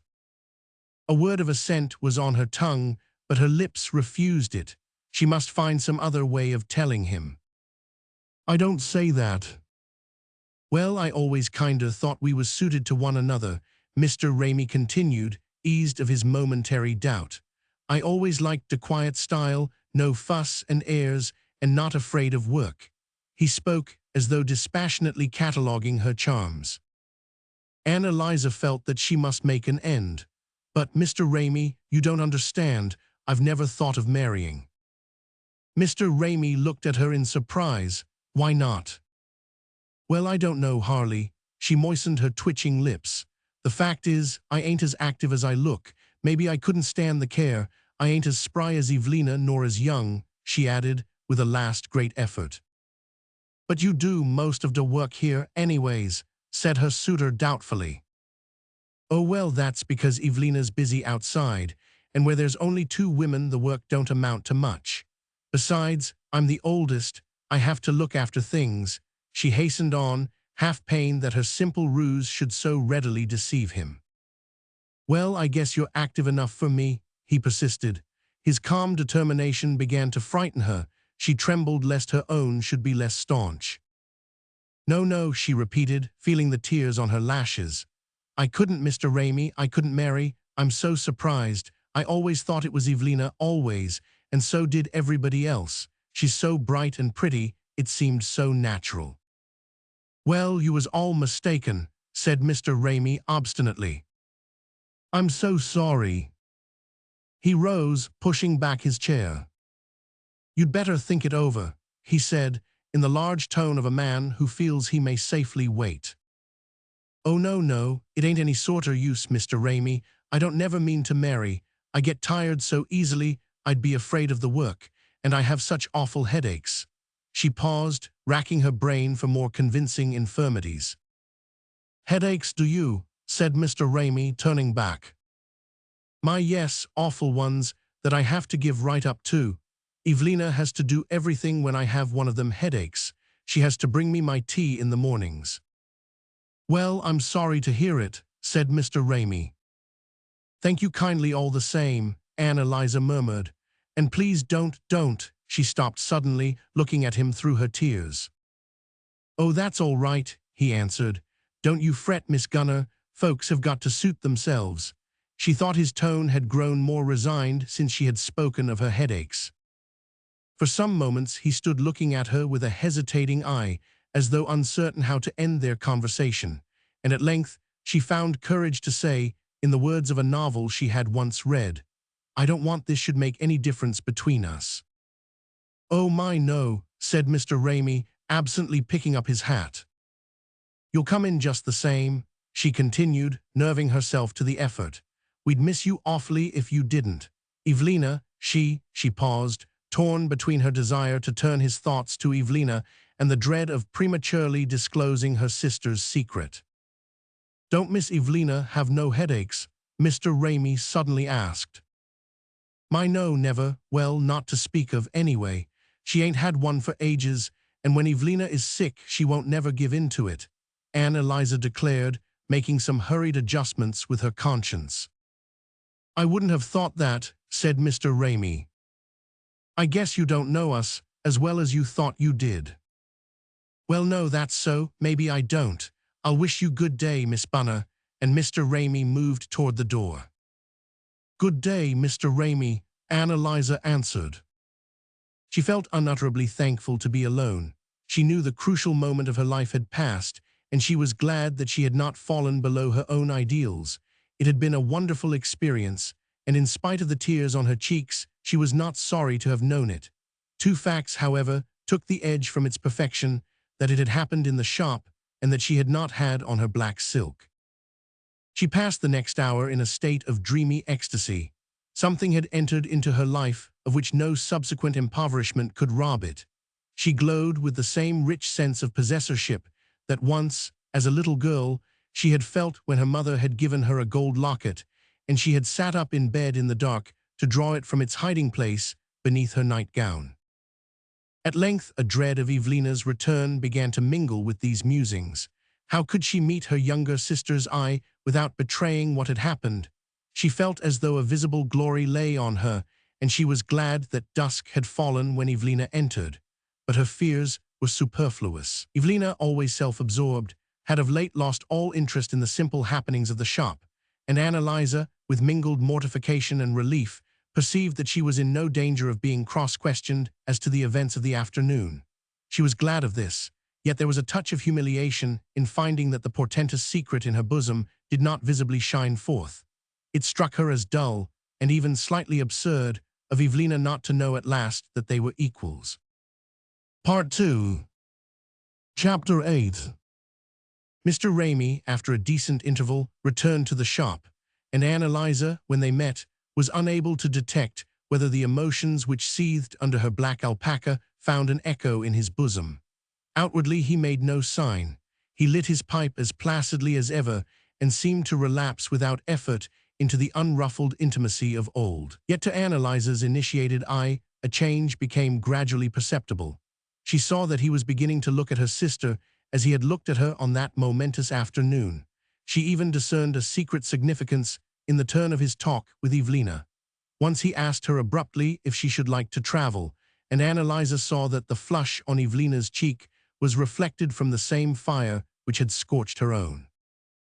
So they drifted on through the sultry weeks of July. At that season, the business of the little shop almost ceased, and one Saturday morning Mr. Ramey proposed that the sisters should lock up early and go with him for a sail down the bay in one of the Coney Island boats. Annalisa saw the light in Evelina's eye, and her resolve was instantly taken. I guess I won't go, thank you kindly, but I'm sure my sister will be happy to. She was pained by the perfunctory phrase with which Evelina urged her to accompany them, and still more by Mr. Ramey's silence. No, I guess I won't go, she repeated, rather in answer to herself than to them. It's dreadfully hot, and I've got a kinder headache. Oh, well, I wouldn't then, said her sister hurriedly. You'd better just sit here quietly and rest. Yes, I'll rest, Annalisa assented. At 2 o'clock Mr. Ramey returned, and a moment later he and Evelina left the shop. Evelina had made herself another new bonnet for the occasion, a bonnet, Annalisa thought, almost too youthful in shape and color. It was the first time it had ever occurred to her to criticize Evelina's taste, and she was frightened at the insidious change in her attitude toward her sister.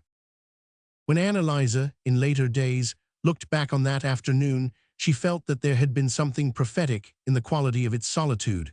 It seemed to distill the triple essence of loneliness in which all her afterlife was to be lived. No purchasers came, not a hand fell on the door latch, and the tick of the clock in the back room ironically emphasized the passing of the empty hours. Evelina returned late and alone. Annalisa felt the coming crisis in the sound of her footstep, which wavered along as if not knowing on what it trod. The elder sister's affection had so passionately projected itself into her junior's fate that at such moments she seemed to be living two lives, her own and Evelina's, and her private longings shrank into silence at the sight of the other's hungry bliss. But it was evident that Evelina, never acutely alive to the emotional atmosphere about her, had no idea that her secret was suspected, and with an assumption of unconcern that would have made Annalisa smile, if the pang had been less piercing, the younger sister prepared to confess herself. "What are you so busy about?" she said impatiently as Annalisa, beneath the gas jet, fumbled for the matches. "Ain't you even got time to ask me if I'd had a pleasant day?" Annalisa turned with a quiet smile. "I guess I don't have to. Seems to me it's pretty plain you have." "Well, I don't know. I don't know how I feel. It's all so queer. I almost think I'd like to scream." "I guess you're tired." "No, I ain't. It's not that.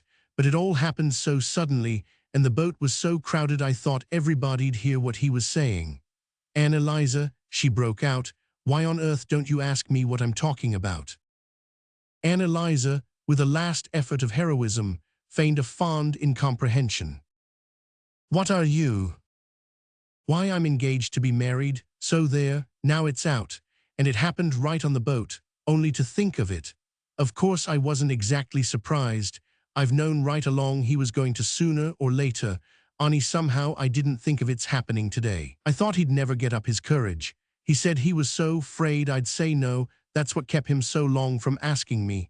Well, I ain't said yes yet, leastways I told him I'd have to think it over, but I guess he knows. Oh, Annalisa, I'm so happy." She hid the blinding brightness of her face. Annalisa just then would only let herself feel that she was glad. She drew down Evelina's hands and kissed her, and they held each other. When Evelina regained her voice, she had a tale to tell which carried their vigil far into the night. Not a syllable, not a glance or gesture of Ramy's was the elder sister spared, and with unconscious irony she found herself comparing the details of his proposal to her with those which Evelina was imparting with merciless prolixity. The next few days were taken up with the embarrassed adjustment of their new relation to Mr. Ramy and to each other. Annalisa's ardor carried her to new heights of self-effacement, and she invented late duties in the shop in order to leave Evelina and her suitor longer alone in the back room. Later on, when she tried to remember the details of those first days, few came back to her. She knew only that she got up each morning with the sense of having to push the leaden hours up the same long steep of pain. Mr. Ramy came daily now. Every evening he and his betrothed went out for a stroll around the square, and when Evelina came in her cheeks were always pink. "He's kissed her under that tree at the corner, away from the lamp-post," Annalisa said to herself, with sudden insight into unconjectured things. On Sundays they usually went for the whole afternoon to the Central Park, and Annalisa, from her seat in the mortal hush of the back room, followed step by step their long, slow, beatific walk. There had been, as yet, no allusion to their marriage, except that Evelina had once told her sister that Mr. Ramy wished them to invite Mrs. Hotchmuller and Linda to the wedding. The mention of the laundress raised a half-forgotten fear in Annalisa, and she said, in a tone of tentative appeal, "I guess if I was you I wouldn't want to be very great friends with Mrs. Hotchmuller." Evelina glanced at her compassionately. "I guess if you was me you'd want to do everything you could to please the man you loved. It's lucky," she added with glacial irony, "that I'm not too grand for Herman's friends." "Oh," Annalisa protested, "that ain't what I mean, and you know it ain't. Only somehow the day we saw her, I didn't think she seemed like the kinder person you'd want for a friend." "I guess a married woman's the best judge of such matters," Evelina replied, as though she already walked in the light of her future state. Annalisa, after that, kept her own counsel. She saw that Evelina wanted her sympathy as little as her admonitions, and that already she counted for nothing in her sister's scheme of life.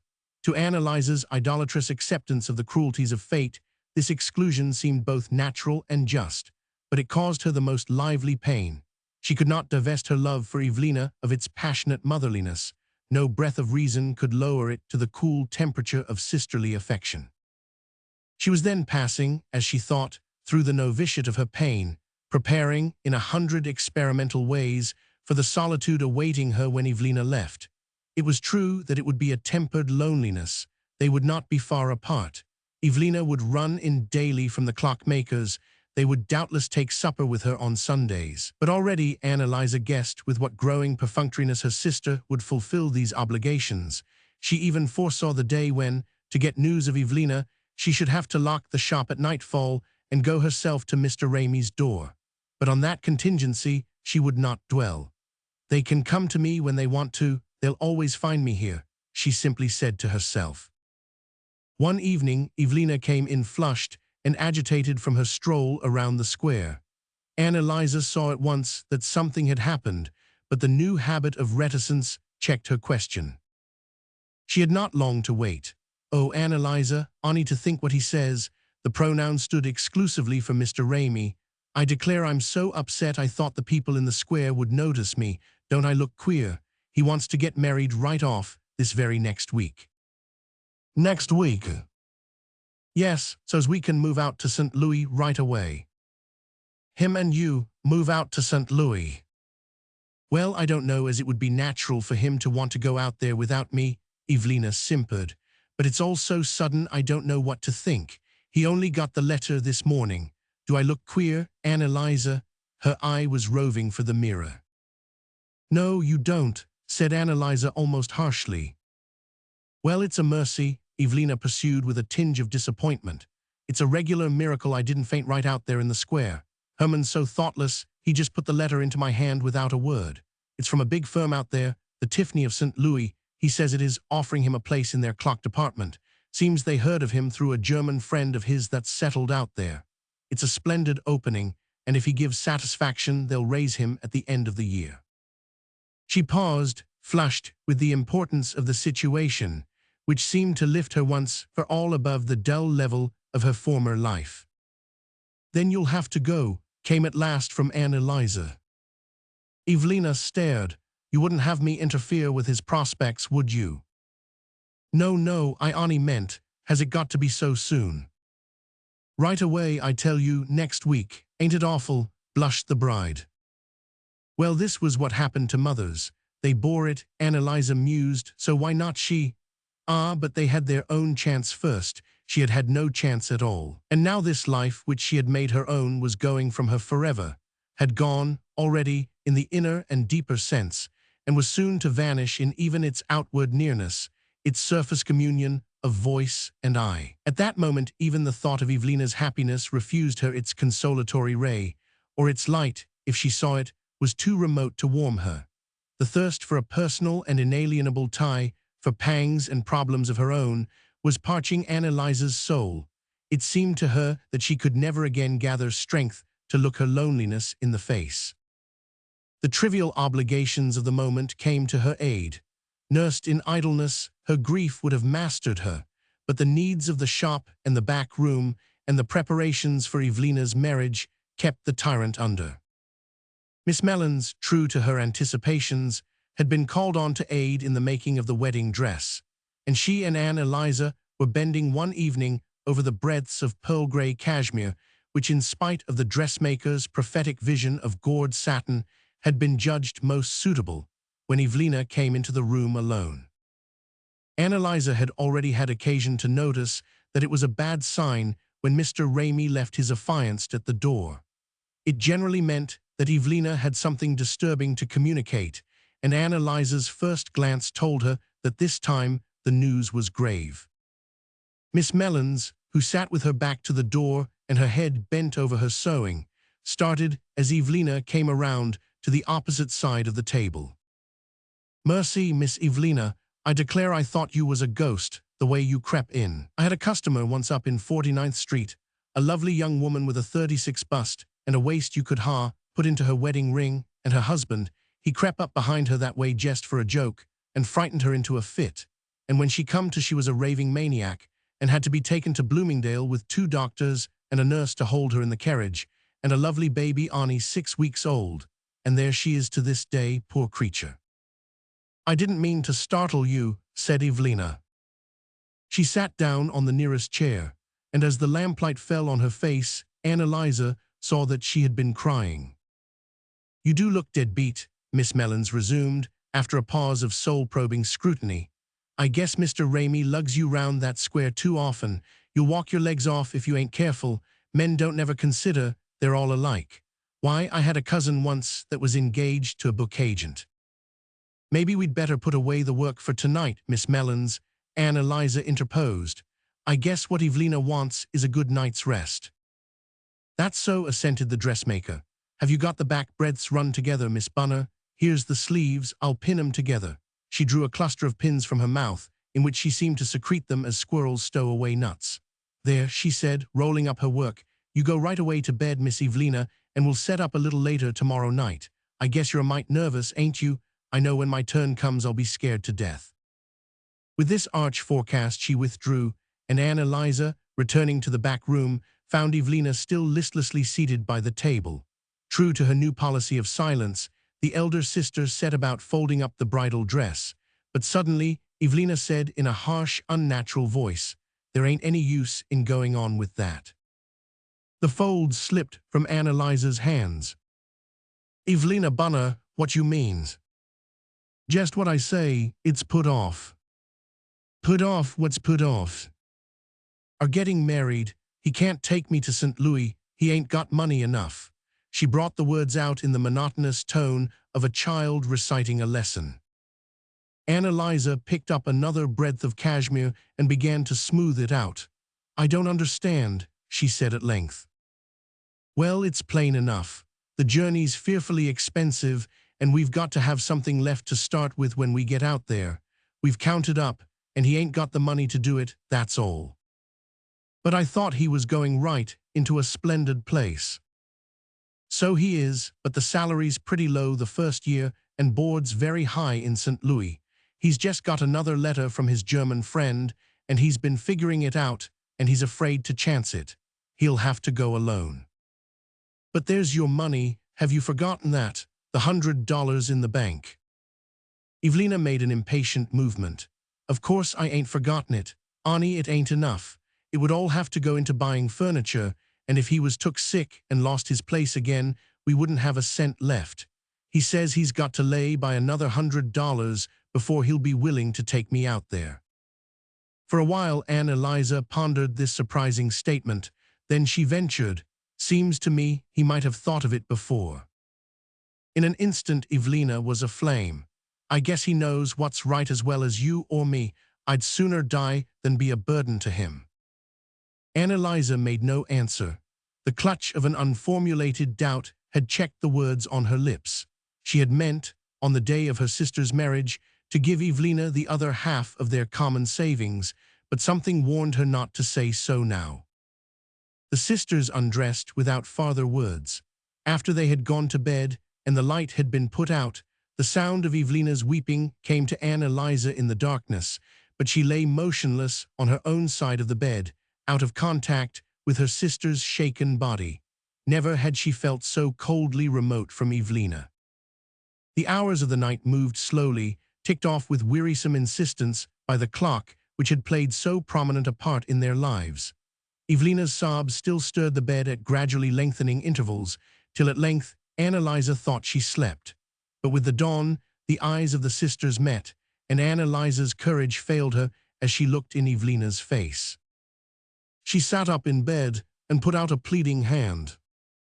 "Don't cry so, dearie, don't."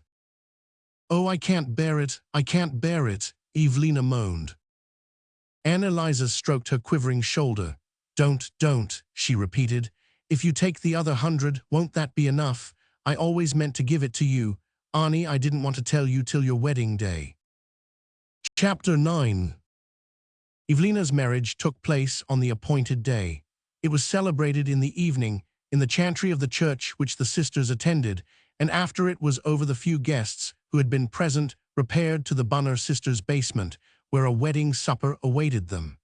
Anne Eliza, aided by Miss Mellons and Mrs. Hawkins and consciously supported by the sentimental interest of the whole street, had expended her utmost energy on the decoration of the shop and the back room. On the table, a vase of white chrysanthemums stood between a dish of oranges and bananas, and an iced wedding cake wreathed with orange blossoms of the bride's own making. Autumn leaves studded with paper roses festooned the what, not, and the chromo of the Rock of Ages, and a wreath of yellow immortelles was twined about the clock, which Evelina revered as the mysterious agent of her happiness. At the table sat Miss Mellons, profusely spangled and bangled, her head sewing girl, a pale young thing who had helped with Evelina's outfit, Mr. and Mrs. Hawkins, with Johnny, their eldest boy, and Mrs. Hotchmuller and her daughter. Mrs. Hotchmuller's large blonde personality seemed to pervade the room to the effacement of the less amply proportioned guests.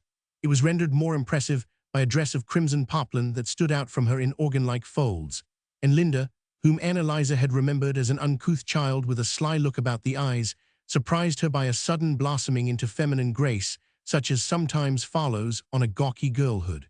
The Hotchmullers, in fact, struck the dominant note in the entertainment. Beside them, Evelina, unusually pale in her grey cashmere and white bonnet, looked like a faintly washed sketch beside a brilliant chromo, and Mr. Ramey, doomed to the traditional insignificance of the bridegroom's part, made no attempt to rise above his situation. Even Miss Mellons sparkled and jingled in vain in the shadow of Mrs. Hotchmuller's crimson bulk, and Annalisa, with a sense of vague foreboding, saw that the wedding feast centered about the two guests she had most wished to exclude from it. What was said or done while they all sat about the table she never afterward recalled. The long hours remained in her memory as a whirl of high colors and loud voices, from which the pale presence of Evelina now and then emerged like a drowned face on a sunset-dabbled sea. The next morning, Mr. Ramey and his wife started for St. Louis, and Annalisa was left alone.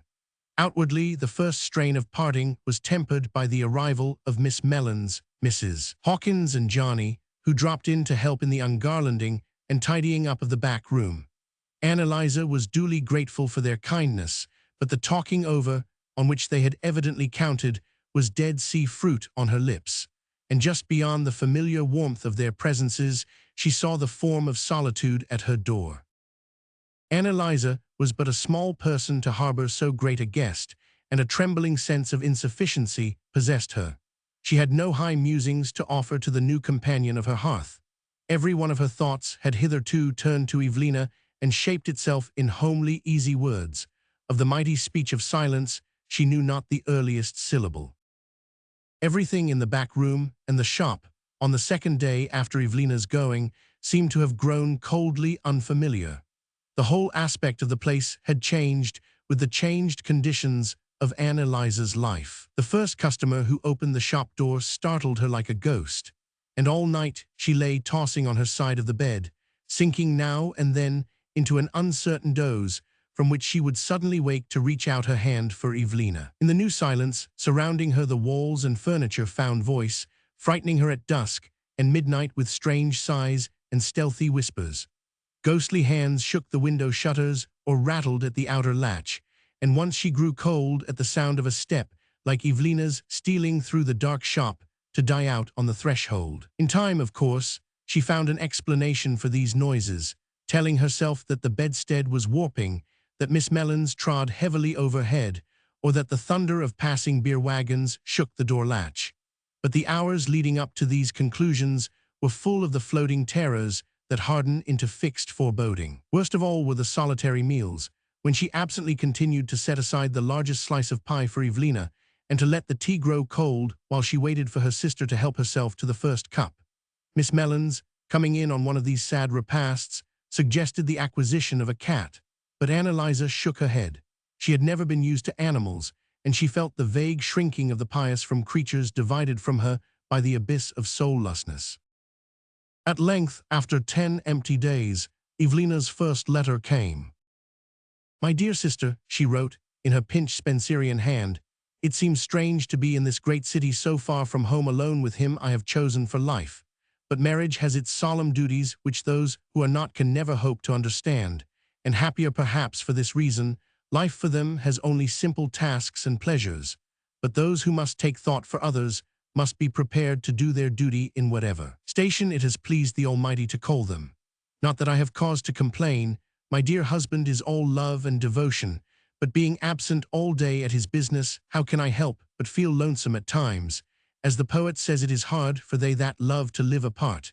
And I often wonder, my dear sister, how you are getting along alone in the store. May you never experience the feelings of solitude I have underwent since I came here. We are boarding now, but soon expect to find rooms and change our place of residence. Then I shall have all the care of a household to bear. But such is the fate of those who join their lot with others. They cannot hope to escape from the burdens of life, nor would I ask it. I would not live always, but while I live would always pray for strength to do my duty. This city is not near as large or handsome as New York, But had my lot been cast in a wilderness, I hope I should not repine. Such never was my nature, and they who exchange their independence for the sweet name of wife must be prepared to find all is not gold that glitters. Nor I would not expect like you to drift down the stream of life, unfettered and serene as a summer cloud.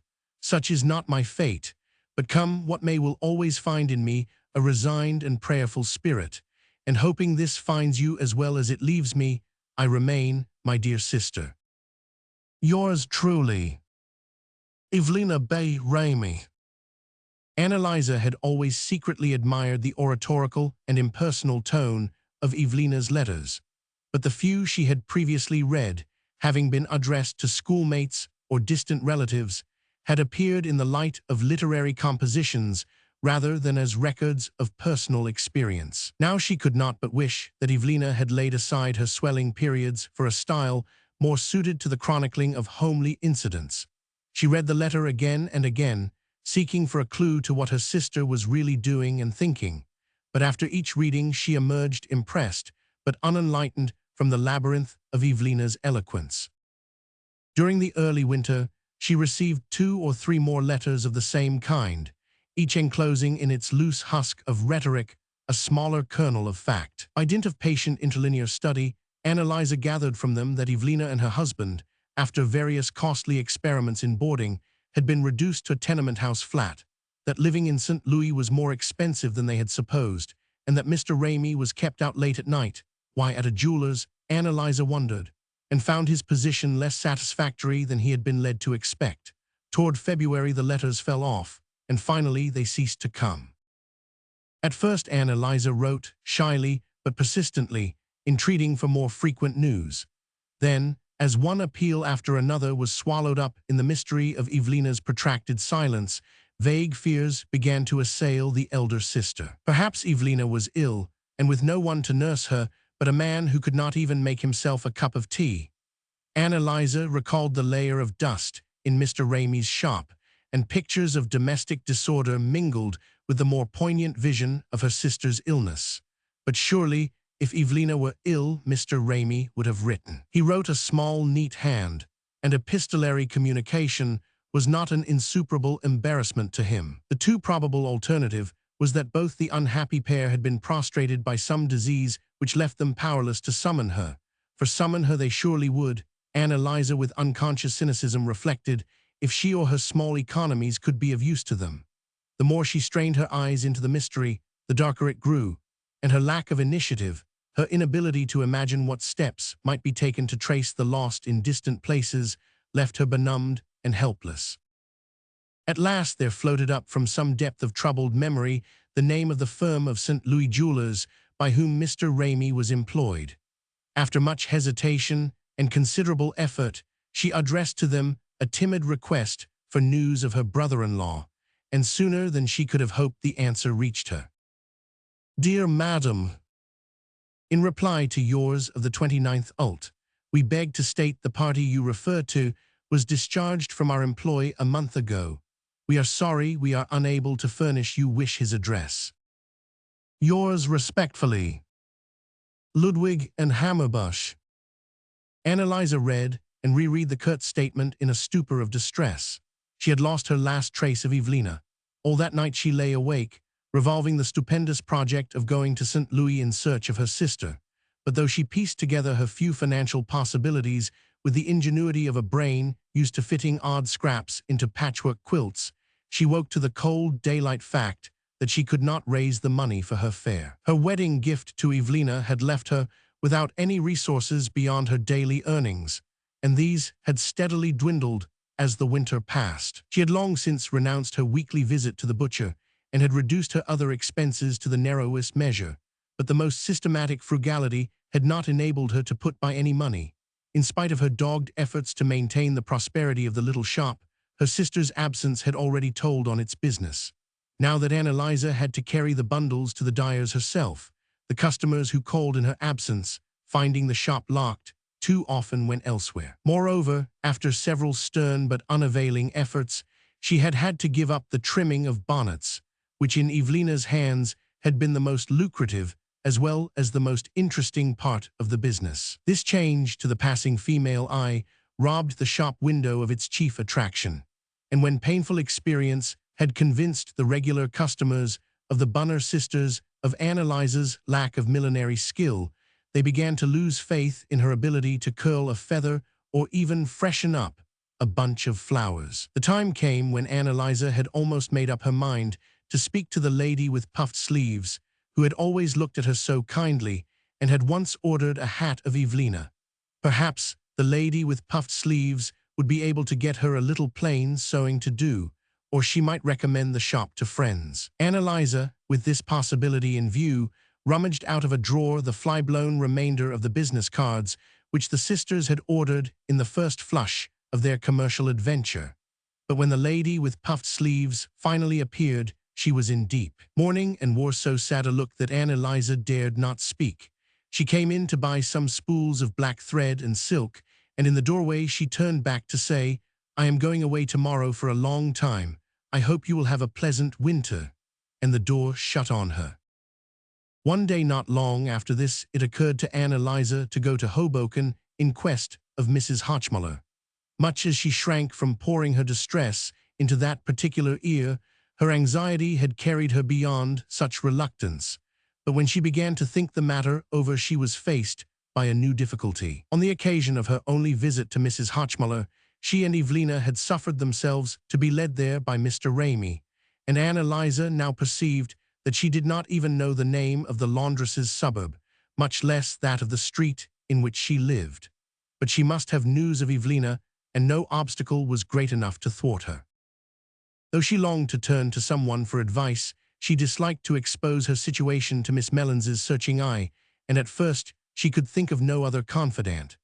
Then she remembered Mrs. Hawkins, or rather her husband, who, though Annalisa had always thought him a dull, uneducated man, was probably gifted with the mysterious masculine faculty of finding out people's addresses. It went hard with Annalisa to trust her secret even to the mild ear of Mrs. Hawkins, but at least she was spared the cross-examination to which the dressmaker would have subjected her. The accumulating pressure of domestic cares had so crushed in Mrs. Hawkins any curiosity concerning the affairs of others that she received her visitor's confidence with an almost masculine indifference, while she rocked her teething baby on one arm and with the other tried to check the acrobatic impulses of the next in age.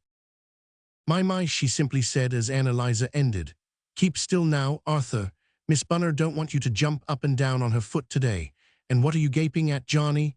Run right off and play," she added, turning sternly to her eldest, who, because he was the least naughty, usually bore the brunt of her wrath against the others. "Well, perhaps Mr. Hawkins can help you," Mrs. Hawkins continued meditatively, while the children, after scattering at her bidding, returned to their previous pursuits like flies settling down on the spot from which an exasperated hand has swept them. "I'll send him right round the minute he comes in, and you can tell him the whole story. I wouldn't wonder but what he can find that Mrs. Hotchmuller's address in the directory. I know they've got one where he works." "I'd be real thankful if he could," Annalisa murmured, rising from her seat with the factitious sense of lightness that comes from imparting a long-hidden dread. 10. Mr. Hawkins proved himself worthy of his wife's faith in his capacity. He learned from Annalisa as much as she could tell him about Mrs. Hotchmuller, and returned the next evening with a scrap of paper bearing her address, beneath which Johnny, the family scribe, had written in a large round hand the names of the streets that led there from the ferry. Annalisa lay awake all that night, repeating over and over again the directions Mr. Hawkins had given her. He was a kind man, and she knew he would willingly have gone with her to Hoboken. Indeed, she read in his timid eye the half-formed intention of offering to accompany her, but on such an errand she preferred to go alone. The next Sunday, accordingly, she set out early and without much trouble found her way to the ferry. Nearly a year had passed since her previous visit to Mrs. Hotchmuller, and a chilly April breeze smote her face as she stepped on the boat. Most of the passengers were huddled together in the cabin, and Annalisa shrank into its obscurest corner, shivering under the thin black mantle which had seemed so hot in July. She began to feel a little bewildered as she stepped ashore, but a paternal policeman put her into the right car, and as in a dream, she found herself retracing the way to Mrs. Hotchmuller's door. She had told the conductor the name of the street at which she wished to get out, and presently she stood in the biting wind at the corner near the beer saloon, where the sun had once beat down on her so fiercely. At length, an empty car appeared, its yellow flank emblazoned with the name of Mrs. Hotchmuller's suburb, and Annalisa was presently jolting past the narrow brick houses islanded between vacant lots like giant piles in a desolate lagoon. When the car reached the end of its journey, she got out and stood for some time trying to remember which turn Mr. Ramey had taken. She had just made up her mind to ask the car driver when he shook the reins on the backs of his lean horses, and the car, still empty, jogged away toward Hoboken. Annalisa, left alone by the roadside, began to move cautiously forward, looking about for a small red house with a gable overhung by an elm tree, but everything about her seemed unfamiliar and forbidding. One or two surly-looking men slouched past with inquisitive glances, and she could not make up her mind to stop and speak to them. At length a tow-headed boy came out of a swinging door suggestive of illicit conviviality, and to him Annalisa ventured to confide her difficulty. The offer of 5 cents fired him with an instant willingness to lead her to Mrs. Hotchmuller, and he was soon trotting past the stone-cutter's yard with Annalisa in his wake. Another turn in the road brought them to the little red house, and having rewarded her guide, Annalisa unlatched the gate and walked up to the door. Her heart was beating violently, and she had to lean against the doorpost to compose her twitching lips. She had not known till that moment how much it was going to hurt her to speak of Evelina to Mrs. Hotchmuller. As her agitation subsided, she began to notice how much the appearance of the house had changed. It was not only that winter had stripped the elm and blackened the flower borders. The house itself had a debased and deserted air. The window panes were cracked and dirty, and 1 or 2 shutters swung dismally on loosened hinges. She rang several times before the door was opened. At length, an Irish woman with a shawl over her head and a baby in her arms appeared on the threshold, and glancing past her into the narrow passage, Annalisa saw that Mrs. Hotchmuller's neat abode had deteriorated as much within as without. At the mention of the name, the woman stared. "Mrs. Who, did ye say?" "Mrs. Hotchmuller, this is surely her house." "No, it ain't neither," said the woman, turning away. "Oh, but wait, please," Annalisa entreated. "I can't be mistaken. I mean the Mrs. Hotchmuller who takes in washing. I came out to see her last June." "Oh, the Dutch washerwoman, is it? Her that used to live here. She's been gone 2 months and more. It's Mike McNulty lives here now," wished, to the baby, who had squared his mouth for a howl. Annalisa's knees grew weak. "Mrs. Hotchmuller gone, but where has she gone? She must be somewhere round here. Can't you tell me?" "Sure an' I can't," said the woman. "She went away before iver we come." "Dalia Geoghegan, will ye bring the choild in out av the cowld?" cried an irate voice from within. "Please wait, oh, please wait," Annalisa insisted. "You see I must find Mrs. Hotchmuller." "Why don't ye go and look for her thin?" the woman returned, slamming the door in her face. She stood motionless on the doorstep, dazed by the immensity of her disappointment, till a burst of loud voices inside the house drove her down the path and out of the gate. Even then she could not grasp what had happened, and pausing in the road, she looked back at the house, half hoping that Mrs. Hotchmuller's once detested face might appear at one of the grimy windows. She was roused by an icy wind that seemed to spring up suddenly from the desolate scene, piercing her thin dress like gauze, and turning away she began to retrace her steps. She thought of inquiring for Mrs. Hotchmuller at some of the neighboring houses, but their look was so unfriendly that she walked on without making up her mind at which door to ring. When she reached the horse-car terminus, a car was just moving off toward Hoboken, and for nearly an hour she had to wait on the corner in the bitter wind. Her hands and feet were stiff with cold when the car at length loomed into sight again, and she thought of stopping somewhere on the way to the ferry for a cup of tea. But before the region of lunchrooms was reached, she had grown so sick and dizzy that the thought of food was repulsive. At length she found herself on the ferry boat, in the soothing stuffiness of the crowded cabin. Then came another interval of shivering on a street corner, another long jolting journey in a crosstown car that smelt of damp straw and tobacco. And lastly, in the cold spring dusk, she unlocked her door and groped her way through the shop to her fireless bedroom. The next morning, Mrs. Hawkins, dropping in to hear the result of the trip, found Annalisa sitting behind the counter wrapped in an old shawl. "Why, Miss Bunner, you're sick. You must have fever. Your face is just as red." "It's nothing. I guess I caught cold yesterday on the ferry boat," Annalisa acknowledged. "And it's just like a vault in here," Mrs. Hawkins rebuked her. "Let me feel your hand. It's burning. Now, Miss Bunner, you've got to go right to bed this very minute." "Oh, but I can't, Mrs. Hawkins." Annalisa attempted a wan smile. "You forget there ain't nobody but me to tend the store." "I guess you won't tend it long neither, if you ain't careful," Mrs. Hawkins grimly rejoined. Beneath her placid exterior, she cherished a morbid passion for disease and death, and the sight of Annalisa's suffering had roused her from her habitual indifference. "There ain't so many folks comes to the store anyhow," she went on with unconscious cruelty, "and I'll go right up and see if Miss Mellons can't spare one of her girls."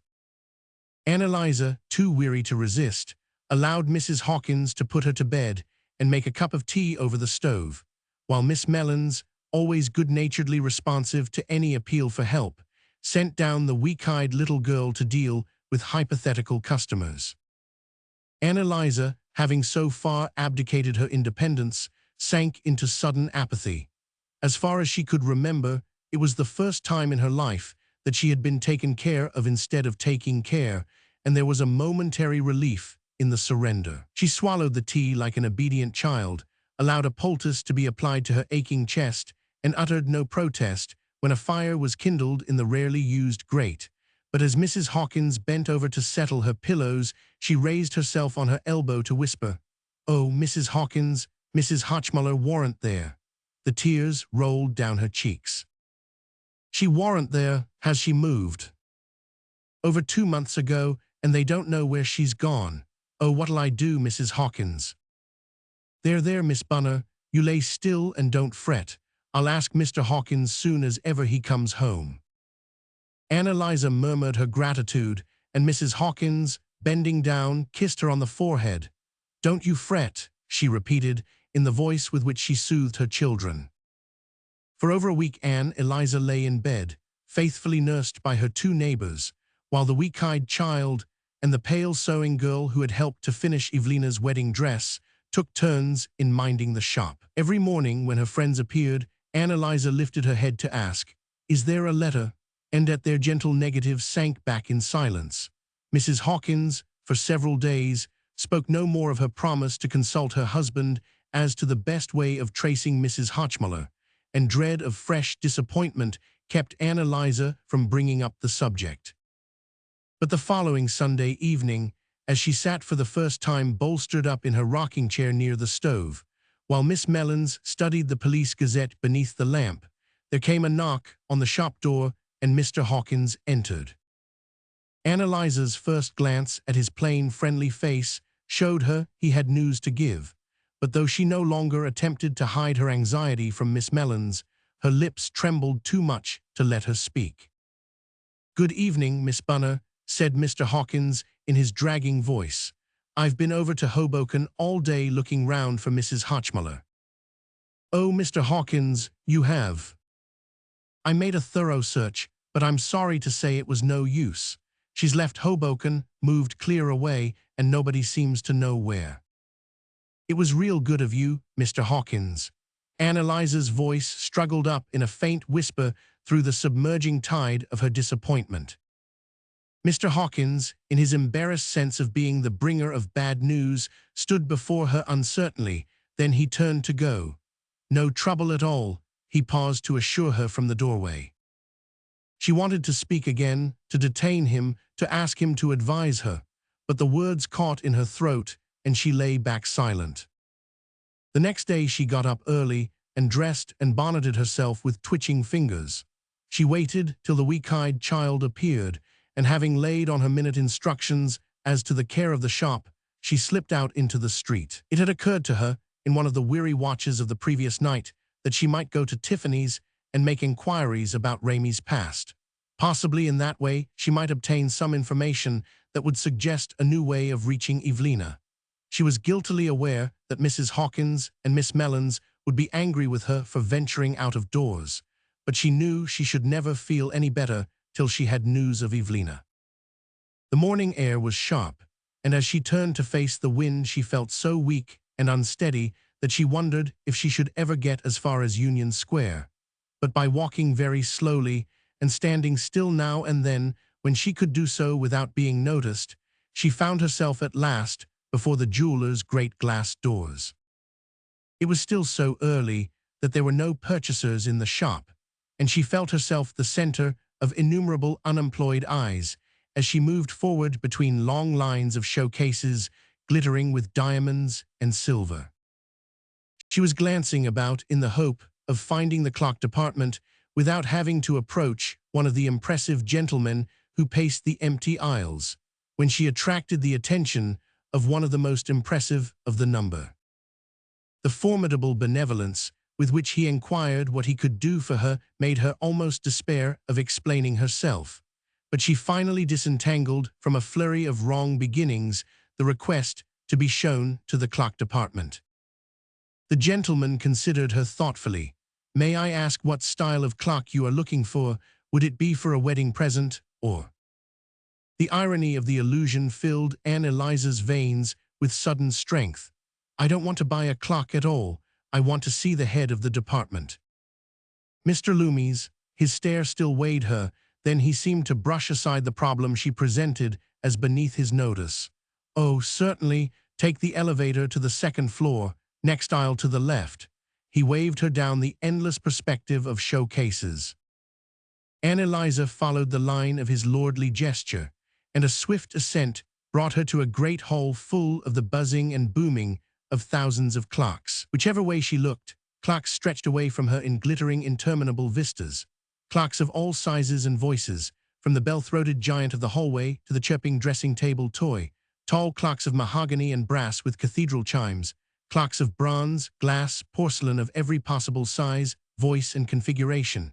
And between their serried ranks, along the polished floor of the aisles, moved the languid forms of other gentlemanly floor-walkers, waiting for their duties to begin. One of them soon approached, and Anne Eliza repeated her request. He received it affably. "Mr. Loomis, go right down to the office at the other end." He pointed to a kind of box of ground glass and highly polished paneling.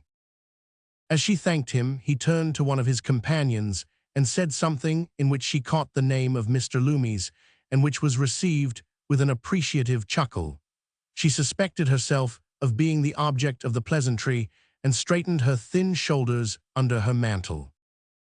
The door of the office stood open, and within sat a gray-bearded man at a desk. He looked up kindly, and again she asked for Mr. Loomis. "I'm Mr. Loomis. What can I do for you?" He was much less portentous than the others, though she guessed him to be above them in authority, and encouraged by his tone, she seated herself on the edge of the chair he waved her to. "I hope you'll excuse my troubling you, sir. I came to ask if you could tell me anything about Mr. Herman Ramey. He was employed here in the clock department 2 or 3 years ago." Mr. Loomis showed no recognition of the name. "Ramey, when was he discharged?" "I don't hardly know. He was very sick, and when he got well his place had been filled. He married my sister last October, and they went to St. Louis. I ain't had any news of them for over 2 months, and she's my only sister, and I'm most crazy worrying about her." "I see," Mr. Loomis reflected. "In what capacity was Ramey employed here?" he asked after a moment. He told us that he was one of the heads of the clock department." Anne Eliza stammered, overswept by a sudden doubt. "That was probably a slight exaggeration, but I can tell you about him by referring to our books." The name again. "Ramey, Herman Ramey." There ensued a long silence, broken only by the flutter of leaves as Mr. Loomis turned over his ledgers. Presently he looked up, keeping his finger between the pages. Here it is, Herman Ramey. He was one of our ordinary workmen and left us 3 years and a half ago last June. On account of sickness, Anne Eliza faltered. Mr. Loomis appeared to hesitate, then he said, I see no mention of sickness. Anne Eliza felt his compassionate eyes on her again. Perhaps I'd better tell you the truth. He was discharged for drug-taking, a capable workman, but we couldn't keep him straight. I'm sorry to have to tell you this, but it seems fairer since you say you're anxious about your sister. The polished sides of the office vanished from Anne Eliza's sight, and the cackle of the innumerable clocks came to her like the yell of waves in a storm. She tried to speak, but could not, tried to get to her feet, but the floor was gone. I'm very sorry, Mr. Loomis repeated, closing the ledger. I remember the man perfectly now. He used to disappear every now and then and turn up again in a state that made him useless for days. As she listened, Anne Eliza recalled the day when she had come on Mr. Ramey sitting in abject dejection behind his counter. She saw again the blurred, unrecognizing eyes he had raised to her, the layer of dust over everything in the shop, and the green bronze clock in the window representing a Newfoundland dog with his paw on a book. She stood up slowly. Thank you, I'm sorry to have troubled you. It was no trouble. You say Ramey married your sister last October. Yes, sir, and they went to St. Louis right afterward. I don't know how to find her. I thought maybe somebody here might know about him. Well, possibly some of the workmen might. Leave me your name, and I'll send you word if I get on his track. He handed her a pencil, and she wrote down her address. Then she walked away blindly between the clocks. Chapter 11. Mr. Loomis, true to his word, wrote a few days later that he had inquired in vain in the workshop for any news of Ramey, and as she folded this letter and laid it between the leaves of her Bible, Anne Eliza felt that her last hope was gone. Miss Mellons, of course, had long since suggested the mediation of the police, and cited from her favorite literature convincing instances of the supernatural ability of the Pinkerton detective. But Mr. Hawkins, when called in counsel, dashed this project by remarking that detectives cost something like $20 a day, and a vague fear of the law, some half-formed vision of Evelina in the clutch of a blue-coated officer, kept Anne Eliza from invoking the aid of the police. After the arrival of Mr. Loomis's note, the weeks followed each other uneventfully. Anne Eliza's cough clung to her till late in the spring, the reflection in her looking-glass grew more bent and meager, and her forehead sloped back farther toward the twist of hair that was fastened above her parting by a comb of black India rubber. Toward spring, a lady who was expecting a baby took up her abode at the Mendoza Family Hotel, and through the friendly intervention of Miss Mellons, the making of some of the baby clothes was entrusted to Anne Eliza. This eased her of anxiety for the immediate future, but she had to rouse herself to feel any sense of relief. Her personal welfare was what least concerned her. Sometimes she thought of giving up the shop altogether, and only the fear that, if she changed her address, Evelina might not be able to find her, kept her from carrying out this plan. Since she had lost her last hope of tracing her sister, all the activities of her lonely imagination had been concentrated on the possibility of Evelina's coming back to her.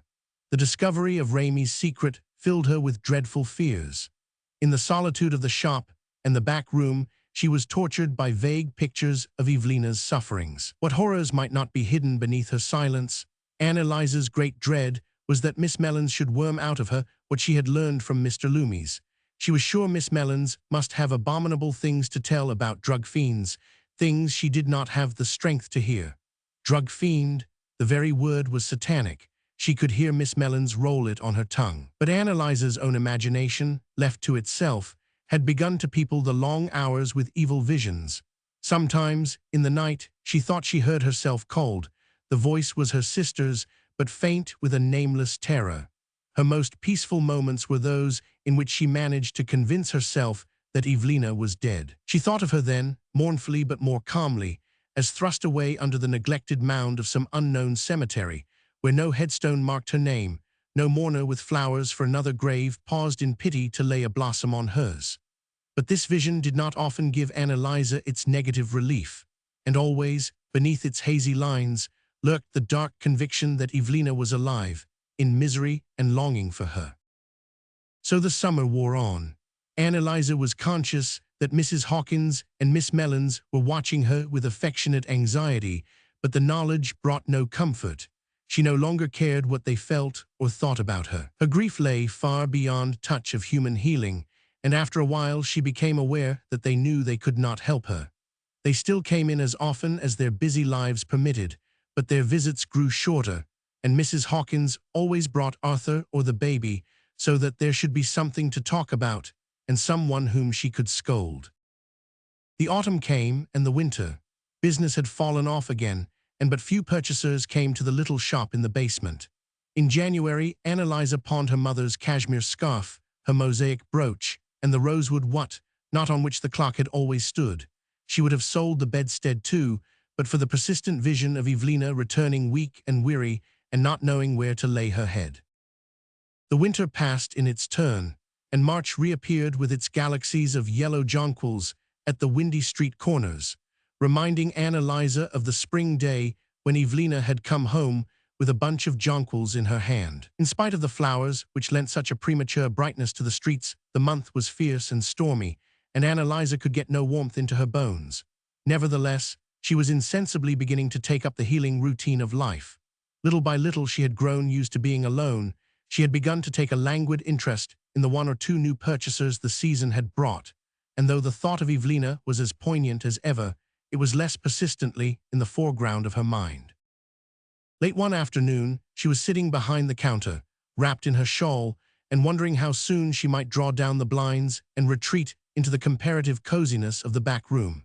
She was not thinking of anything in particular, except perhaps in a hazy way of the lady with the puffed sleeves, who after her long eclipse had reappeared the day before in sleeves of a new cut and bought some tape and needles. The lady still wore mourning, but she was evidently lightening it, and Annalisa saw in this the hope of future orders.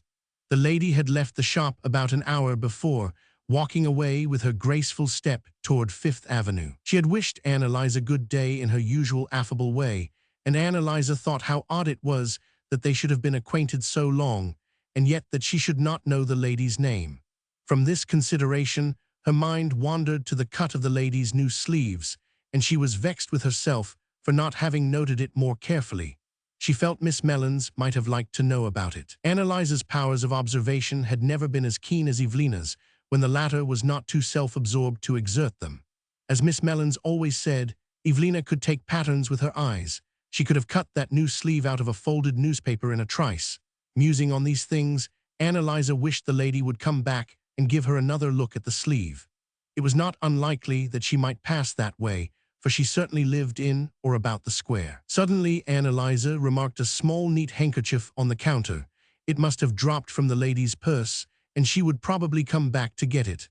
Annalisa, pleased at the idea, sat on behind the counter and watched the darkening street. She always lit the gas as late as possible, keeping the box of matches at her elbow, so that if anyone came she could apply a quick flame to the gas jet. At length, through the deepening dusk, she distinguished a slim, dark figure coming down the steps to the shop. With a little warmth of pleasure about her heart, she reached up to light the gas. "I do believe I'll ask her name this time," she thought. She raised the flame to its full height and saw her sister standing in the door. There she was at last, the poor pale shade of Evelina, her thin face blanched of its faint pink, the stiff ripples gone from her hair, and a mantle shabbier than Annalisa's drawn about her narrow shoulders. The glare of the gas beat full on her as she stood and looked at Annalisa. "Sister, oh, Evelina, I knowed you'd come." Annalisa had caught her close with a long moan of triumph. Vague words poured from her as she laid her cheek against Evelina's, trivial, inarticulate endearments caught from Mrs. Hawkins's long discourses to her baby. For a while Evelina let herself be passively held, then she drew back from her sister's clasp and looked about the shop. "I'm dead tired. Ain't there any fire?" she asked. "Of course there is." Annalisa, holding her hand fast, drew her into the back room. She did not want to ask any questions yet. She simply wanted to feel the emptiness of the room brimmed full again by the one presence that was warmth and light to her. She knelt down before the grate, scraped some bits of coal and kindling from the bottom of the coal scuttle, and drew one of the rocking chairs up to the weak flame. "There, that'll blaze up in a minute," she said. She pressed Evelina down on the faded cushions of the rocking chair and, kneeling beside her, began to rub her hands. "You're stone cold, ain't you? Just sit still and warm yourself while I run and get the kettle. I've got something you always used to fancy for supper." She laid her hand on Evelina's shoulder. "Don't talk, oh, don't talk yet," she implored. She wanted to keep that one frail second of happiness between herself and what she knew must come. Evelina, without a word, bent over the fire, stretching her thin hands to the blaze and watching Anna-Liza fill the kettle and set the supper table. Her gaze had the dreamy fixity of a half-awakened child's. Anna-Liza, with a smile of triumph, brought a slice of custard pie from the cupboard and put it by her sister's plate. "You do like that, don't you? Miss Mellons sent it down to me this morning. She had her aunt from Brooklyn to dinner. Ain't it funny it just so happened?" "I ain't hungry," said Evelina, rising to approach the table. She sat down in her usual place, looked about her with the same wondering stare, and then, as of old, poured herself out the first cup of tea. "Where's the whatnot gone to?" she suddenly asked. Anna-Liza set down the teapot and rose to get a spoon from the cupboard. With her back to the room, she said, "The what-not? Why, you see, dearie, living here all alone by myself, it only made one more thing to dust, so I sold it." Evelina's eyes were still traveling about the familiar room. Though it was against all the traditions of the Bunner family to sell any household possession, she showed no surprise at her sister's answer. "And the clock's gone too." "Oh, I gave that away. I gave it to Mrs. Hawkins. She's kept awake so nights with that last baby." "I wish you'd never bought it," said Evelina harshly. Anna-Liza's heart grew faint with fear. Without answering, she crossed over to her sister's seat and poured her out a second cup of tea. Then another thought struck her, and she went back to the cupboard and took out the cordial. In Evelina's absence, considerable draughts had been drawn from it by invalid neighbors, but a glassful of the precious liquid still remained. "Here, drink this right off. It'll warm you up quicker than anything," Anna-Liza said. Evelina obeyed, and a slight spark of color came into her cheeks. She turned to the custard pie and began to eat with a silent voracity distressing to watch. She did not even look to see what was left for Anna-Liza. "I ain't hungry," she said at last as she laid down her fork. "I'm only so dead tired, that's the trouble." "Then you'd better get right into bed. Here's my old plaid dressing gown. You remember it, don't you?" Anna-Liza laughed, recalling Evelina's ironies on the subject of the antiquated garment. With trembling fingers, she began to undo her sister's cloak. The dress beneath it told a tale of poverty that Anna-Liza dared not pause to note. She drew it gently off, and as it slipped from Evelina's shoulders, it revealed a tiny black bag hanging on a ribbon about her neck. Evelina lifted her hand as though to screen the bag from Anna-Liza, and the elder sister, seeing the gesture, continued her task with lowered eyes. She undressed Evelina as quickly as she could, and wrapping her in the plaid dressing gown put her to bed, and spread her own shawl and her sister's cloak above the blanket. "Where's the old red comfortable?" Evelina asked as she sank down on the pillow. "The comfortable? Oh, it was so hot and heavy I never used it after you went, so I sold that too. I never could sleep under much clothes." She became aware that her sister was looking at her more attentively.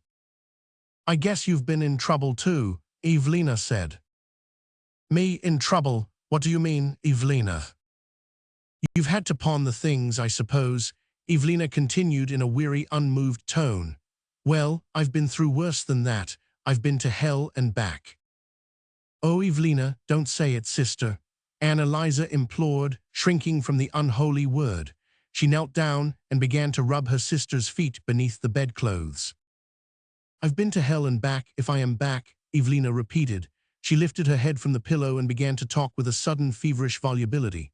"It began right away, less than a month after we were married. I've been in hell all that time, Anna-Liza." She fixed her eyes with passionate intentness on Anna-Liza's face. "He took opium. I didn't find it out till long afterward, At first, when he acted so strange, I thought he drank, but it was worse, much worse than drinking. Oh, sister, don't say it yet. It's so sweet just to have you here with me again. I must say it, Evelina insisted, her flushed face burning with a kind of bitter cruelty. You don't know what life's like, you don't know anything about it, sitting here safe all the while in this peaceful place. Oh, Evelina, why didn't you write and send for me if it was like that? That's why I couldn't write. Didn't you guess I was ashamed? How could you be ashamed to write to Anne Eliza? Evelina raised herself on her thin elbow, while Anne Eliza, bending over, drew a corner of the shawl about her shoulder. Do lay down again, you'll catch your death. My death, that don't frighten me, you don't know what I've been through.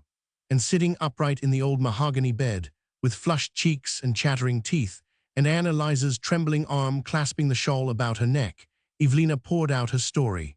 It was a tale of misery and humiliation so remote from the elder sister's innocent experiences that much of it was hardly intelligible to her. Evelina's dreadful familiarity with it all, her fluency about things which Anne Eliza half-guessed and quickly shuddered back from, seemed even more alien and terrible than the actual tale she told. It was one thing, and heaven knew it was bad enough, to learn that one sister's husband was a drug fiend. It was another, and much worse thing, to learn from that sister's pallid lips what vileness lay behind the word. Evelina, unconscious of any distress but her own, sat upright, shivering in Anne Eliza's hold, while she piled up, detail by detail, her dreary narrative. The minute we got out there, and he found the job wasn't as good as he expected, he changed. At first I thought he was sick. I used to try to keep him home and nurse him. Then I saw it was something different. He used to go off for hours at a time, and when he came back his eyes kinda had a fog over them. Sometimes he didn't hardly know me, and when he did he seemed to hate me. Once he hit me here. She touched her breast. Do you remember, Anne Eliza, that time he didn't come to see us for a week, the time after we all went to Central Park together, and you and I thought he must be sick? Anne Eliza nodded. Well, that was the trouble, he'd been at it then, but nothing like as bad. After we'd been out there about a month he disappeared for a whole week. They took him back at the store and gave him another chance, but the second time they discharged him, and he drifted round for ever so long before he could get another job. We spent all our money and had to move to a cheaper place. Then he got something to do, but they hardly paid him anything, and he didn't stay there long, when he found out about the baby. The baby, Anne Eliza faltered. It's dead, it only lived a day. When he found out about it, he got mad and said he hadn't any money to pay doctor's bills, and I'd better write to you to help us. He had an idea you had money hidden away that I didn't know about. She turned to her sister with remorseful eyes. It was him that made me get that $100 out of you. Hush, hush, I always meant it for you anyhow. Yes, but I wouldn't have taken it if he hadn't been at me the whole time. He used to make me do just what he wanted. Well, when I said I wouldn't write to you for more money, he said I'd better try and earn some myself. That was when he struck me. Oh, you don't know what I'm talking about yet. I tried to get work at a milliner's, but I was so sick I couldn't stay. I was sick all the time. I wished I'd hard died, Anne Eliza. No, Evelina. Yes, I do. It kept getting worse and worse. We pawned the furniture, and they turned us out because we couldn't pay the rent, and so then we went to board with Mrs. Hotchmuller. Anne Eliza pressed her closer to dissemble her own tremor. Mrs. Hotchmuller. Didn't you know she was out there? She moved out a month after we did. She wasn't bad to me, and I think she tried to keep him straight, but Linda. Well, when I kept getting worse, and he was always off, for days at a time, the doctor had me sent to a hospital. A hospital, sister's sister. It was better than being with him, and the doctors were real kind to me. After the baby was born, I was very sick and had to stay there a good while. And one day when I was laying there, Mrs. Hotchmuller came in as white as a sheet and told me him and Linda had gone off together and taken all her money. That's the last I ever saw of him. She broke off with a laugh and began to cough again. Anne Eliza tried to persuade her to lie down and sleep, but the rest of her story had to be told before she could be soothed into consent. After the news of Ramey's flight, She had brain fever and had been sent to another hospital where she stayed a long time, how long she couldn't remember. Dates and days meant nothing to her in the shapeless ruin of her life. When she left the hospital, she found that Mrs. Hotchmuller had gone too. She was penniless and had no one to turn to. A lady visitor at the hospital was kind and found her a place where she did housework, but she was so weak they couldn't keep her. Then she got a job as waitress in a downtown lunchroom, but one day she fainted while she was handing a dish, and that evening, when they paid her, they told her she needn't come again. After that, I begged in the streets. Annalisa's grasp again grew tight, and one afternoon last week, when the matinees was coming out, I met a man with a pleasant face, something like Mr. Hawkins, and he stopped and asked me what the trouble was. I told him if he'd give me $5, I'd have money enough to buy a ticket back to New York, and he took a good look at me and said, well, if that was what I wanted, he'd go straight to the station with me and give me the $5 there. So he did, and he bought the ticket and put me in the cars. Evelina sank back, her face a sallow wedge in the white cleft of the pillow. Annalisa leaned over her, and for a long time they held each other without speaking. They were still clasped in this dumb embrace when there was a step in the shop, and Annalisa, starting up, saw Miss Mellons in the doorway. "My sakes, Miss Bunner, what in the land are you doing? Miss Evelina, Mrs. Ramey, it ain't you." Miss Mellons's eyes, bursting from their sockets, sprang from Evelina's pallid face to the disordered supper table and the heap of worn clothes on the floor. Then they turned back to Annalisa, who had placed herself on the defensive between her sister and the dressmaker. "My sister Evelina has come back on a visit. She was taken sick in the cars on the way home. I guess she caught cold, so I made her go right to bed as soon as ever she got here." Annalisa was surprised at the strength and steadiness of her voice. Fortified by its sound, she went on, her eyes on Miss Mellons's baffled countenance. "Mr. Ramey has gone west on a trip connected with his business, and Evelina is going to stay with me till he comes back." Chapter 12.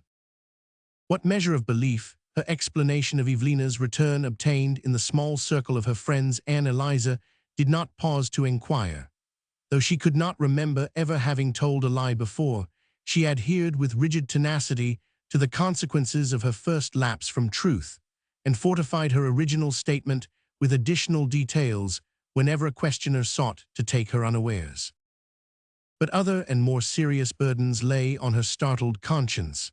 For the first time in her life, she dimly faced the awful problem of the inutility of self-sacrifice. Hitherto, she had never thought of questioning the inherited principles which had guided her life. Self-effacement for the good of others had always seemed to her both natural and necessary, but then she had taken it for granted that it implied the securing of that good. Now she perceived that to refuse the gifts of life does not ensure their transmission to those for whom they have been surrendered, and her familiar heaven was unpeopled. She felt she could no longer trust in the goodness of God, and there was only a black abyss above the roof of Bunner sisters. But there was little time to brood upon such problems. The care of Evelina filled Annalisa's days and nights.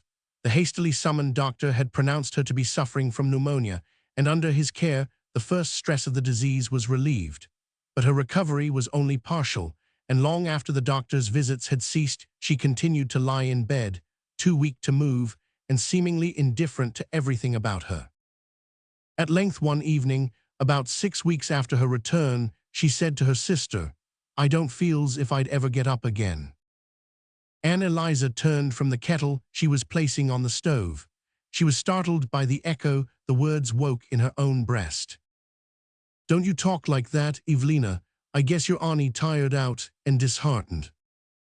"Yes, I'm disheartened," Evelina murmured. A few months earlier, Annalisa would have met the confession with a word of pious admonition. Now she accepted it in silence. "Maybe you'll brighten up when your cough gets better," she suggested. "Yes, or my cough'll get better when I brighten up," Evelina retorted with a touch of her old tartness. "Does your cough keep on hurting you just as much?" "I don't see's there's much difference."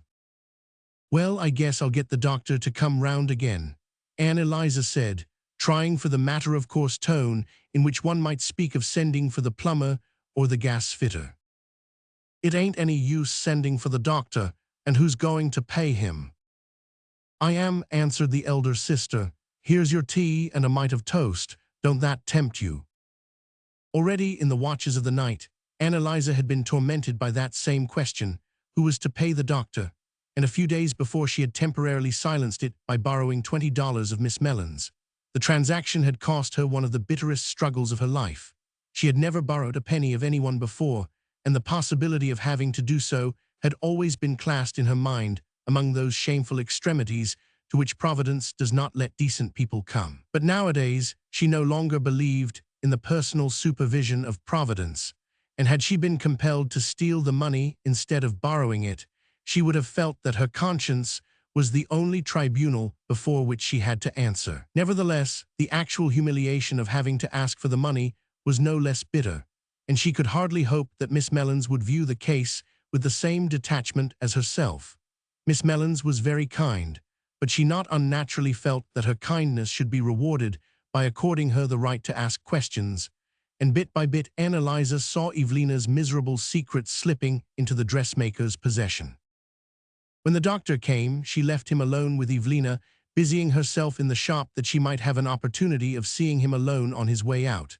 To steady herself, she began to sort a trayful of buttons, and when the doctor appeared, she was reciting under her breath, 24 horn, 2.5 cards fancy pearl.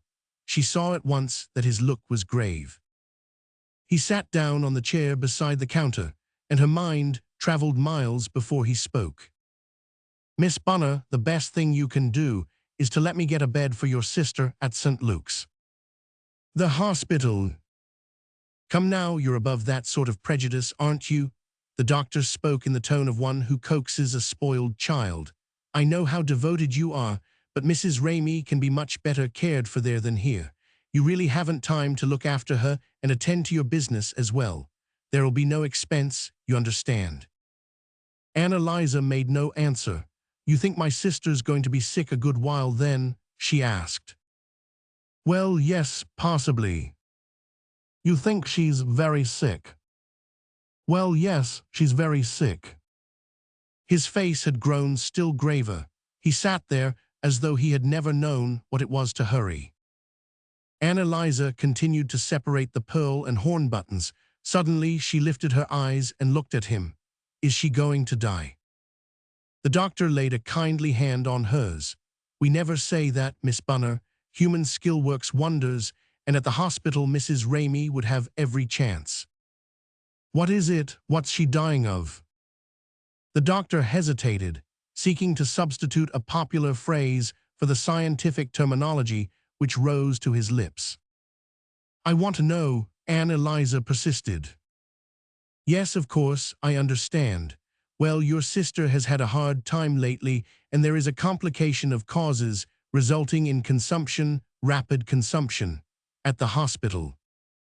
"I'll keep her here," said Annalisa quietly. After the doctor had gone, she went on for some time sorting the buttons.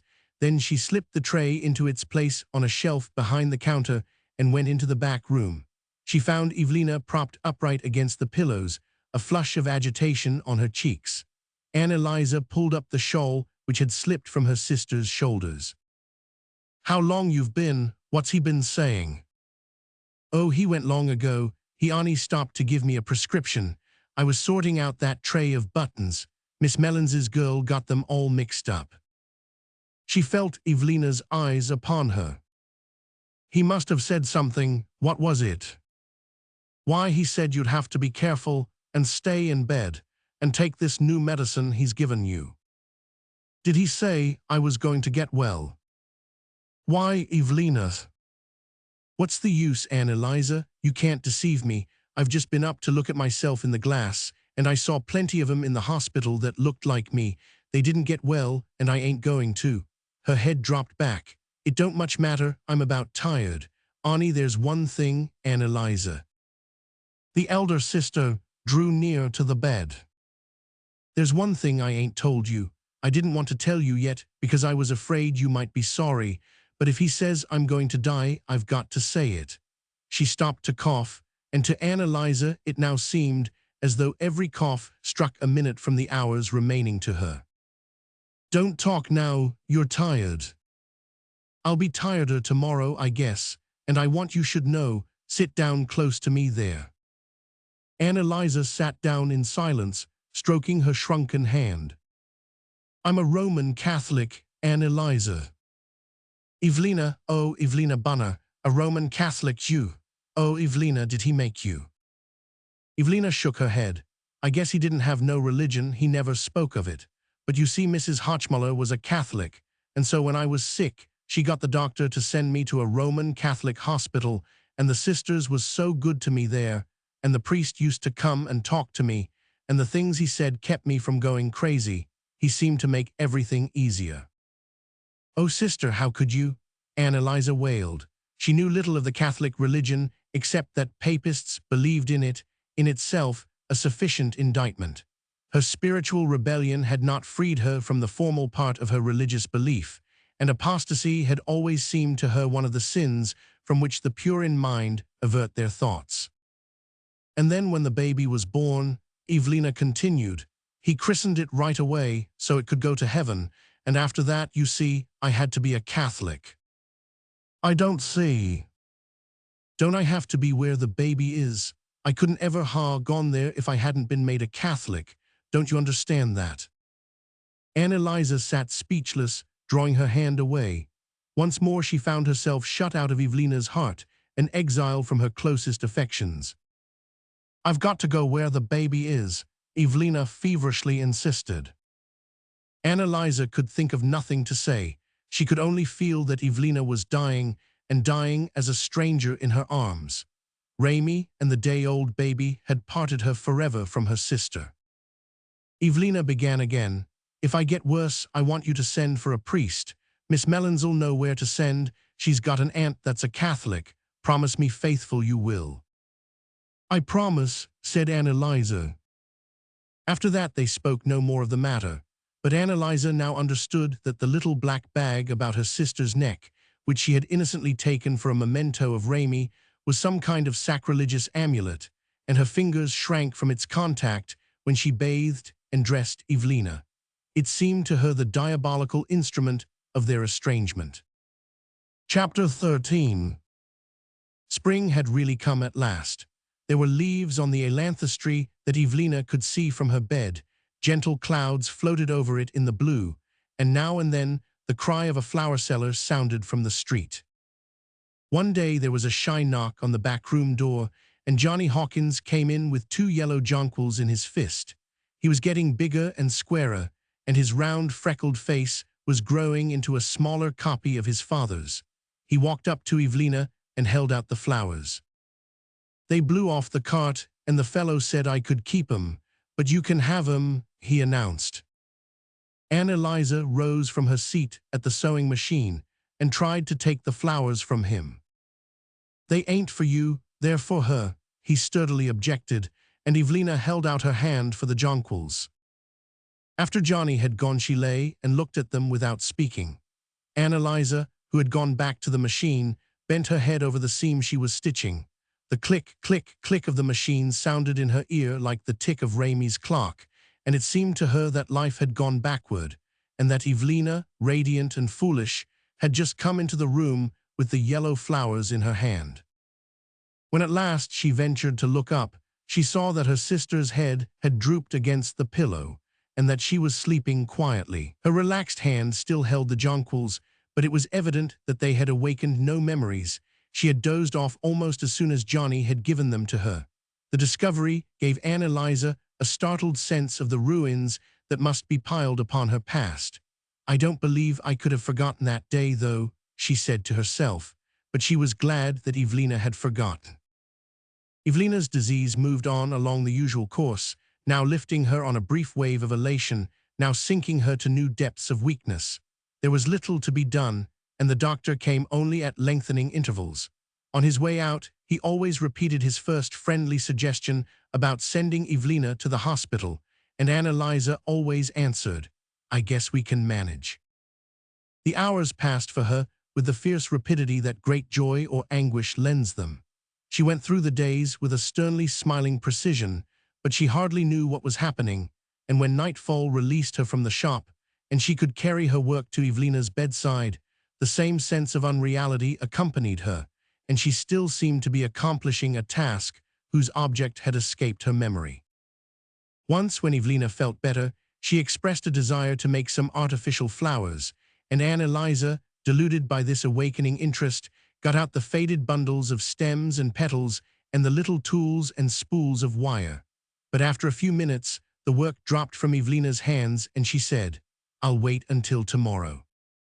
She never again spoke of the flower-making, but one day, after watching Anne Eliza's labored attempt to trim a spring hat for Mrs. Hawkins, she demanded impatiently that the hat should be brought to her, and in a trice had galvanized the lifeless bow and given the brim the twist it needed.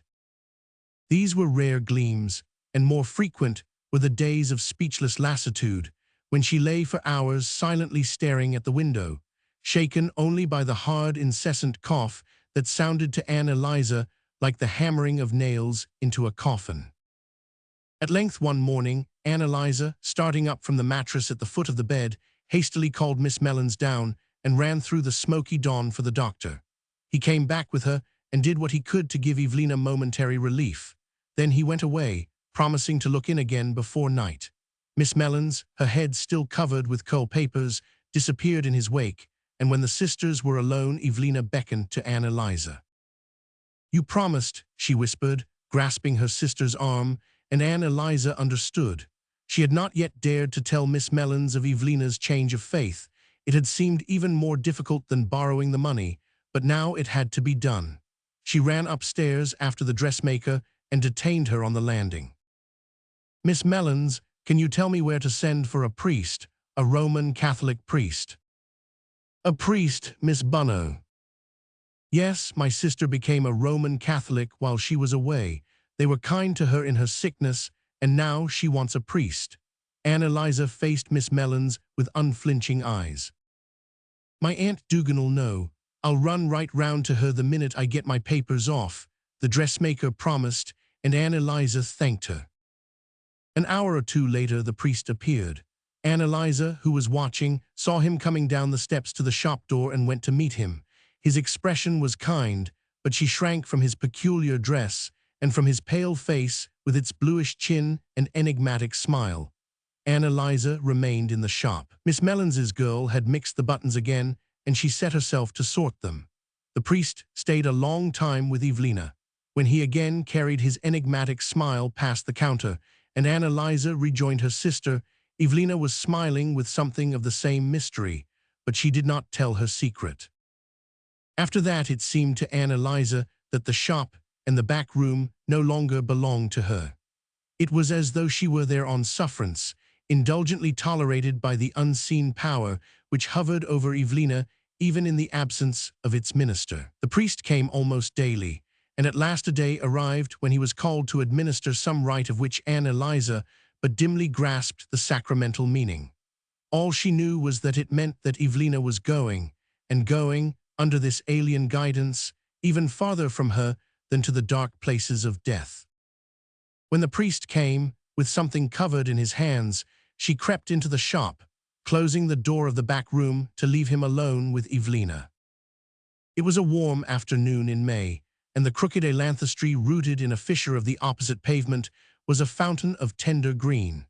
Women in light dresses passed with the languid step of spring, and presently there came a man with a handcart full of pansy and geranium plants who stopped outside the window, signaling to Anne Eliza to buy.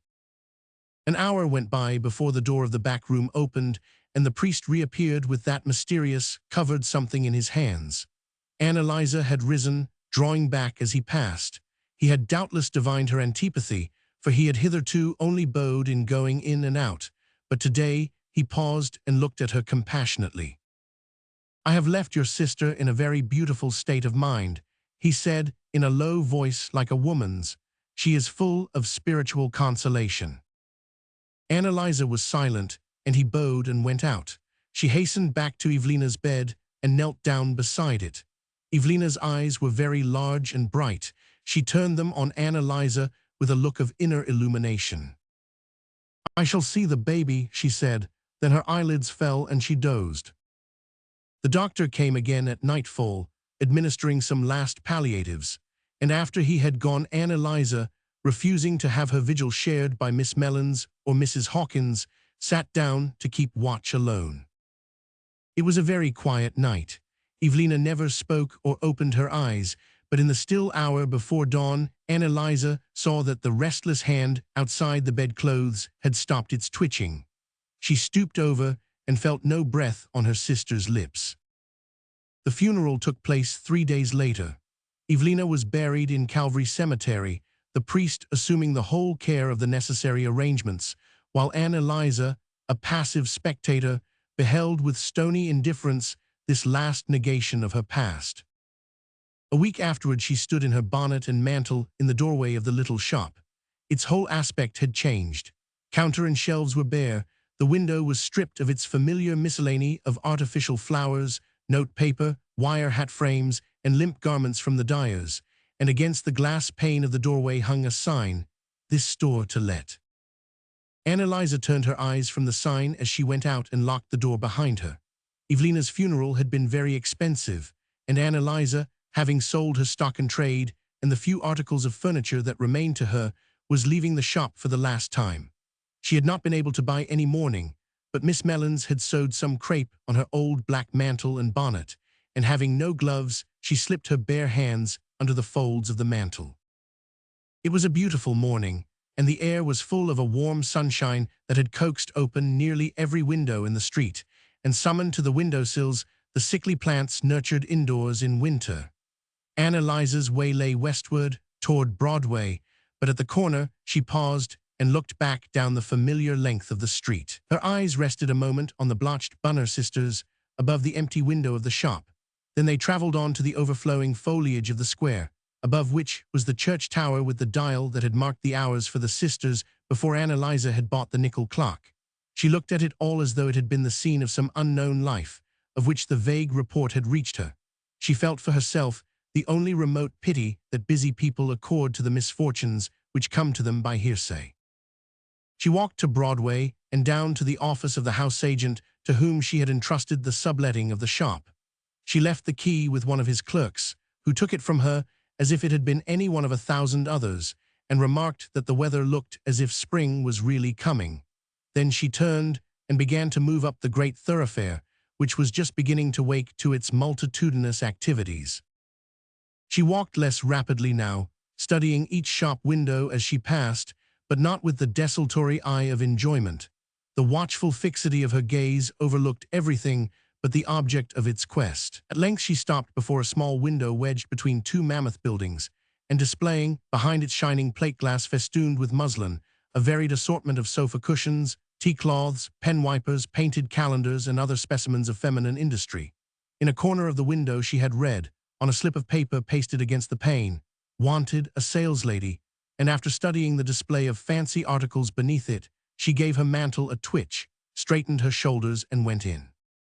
Behind a counter crowded with pincushions, watch holders, and other needlework trifles, a plump young woman with smooth hair sat sewing bows of ribbon on a scrap basket. The little shop was about the size of the one on which Anne Eliza had just closed the door, and it looked as fresh and gay and thriving as she and Evelina had once dreamed of making Bunner sisters. The friendly air of the place made her pluck up courage to speak. "Saleslady, yes, we do want one. Have you anyone to recommend?" the young woman asked, not unkindly. Anne Eliza hesitated, disconcerted by the unexpected question, and the other, cocking her head on one side to study the effect of the bow she had just sewed on the basket, continued, "We can't afford more than $30 a month, but the work is light. She would be expected to do a little fancy sewing between times. We want a bright girl, stylish and pleasant manners. You know what I mean, not over 30 anyhow, and nice looking. Will you write down the name?" Anne Eliza looked at her confusedly. She opened her lips to explain, and then, without speaking, turned toward the crisply curtained door. "Ain't you going to leave the address?" the young woman called out after her. Anne Eliza went out into the thronged street.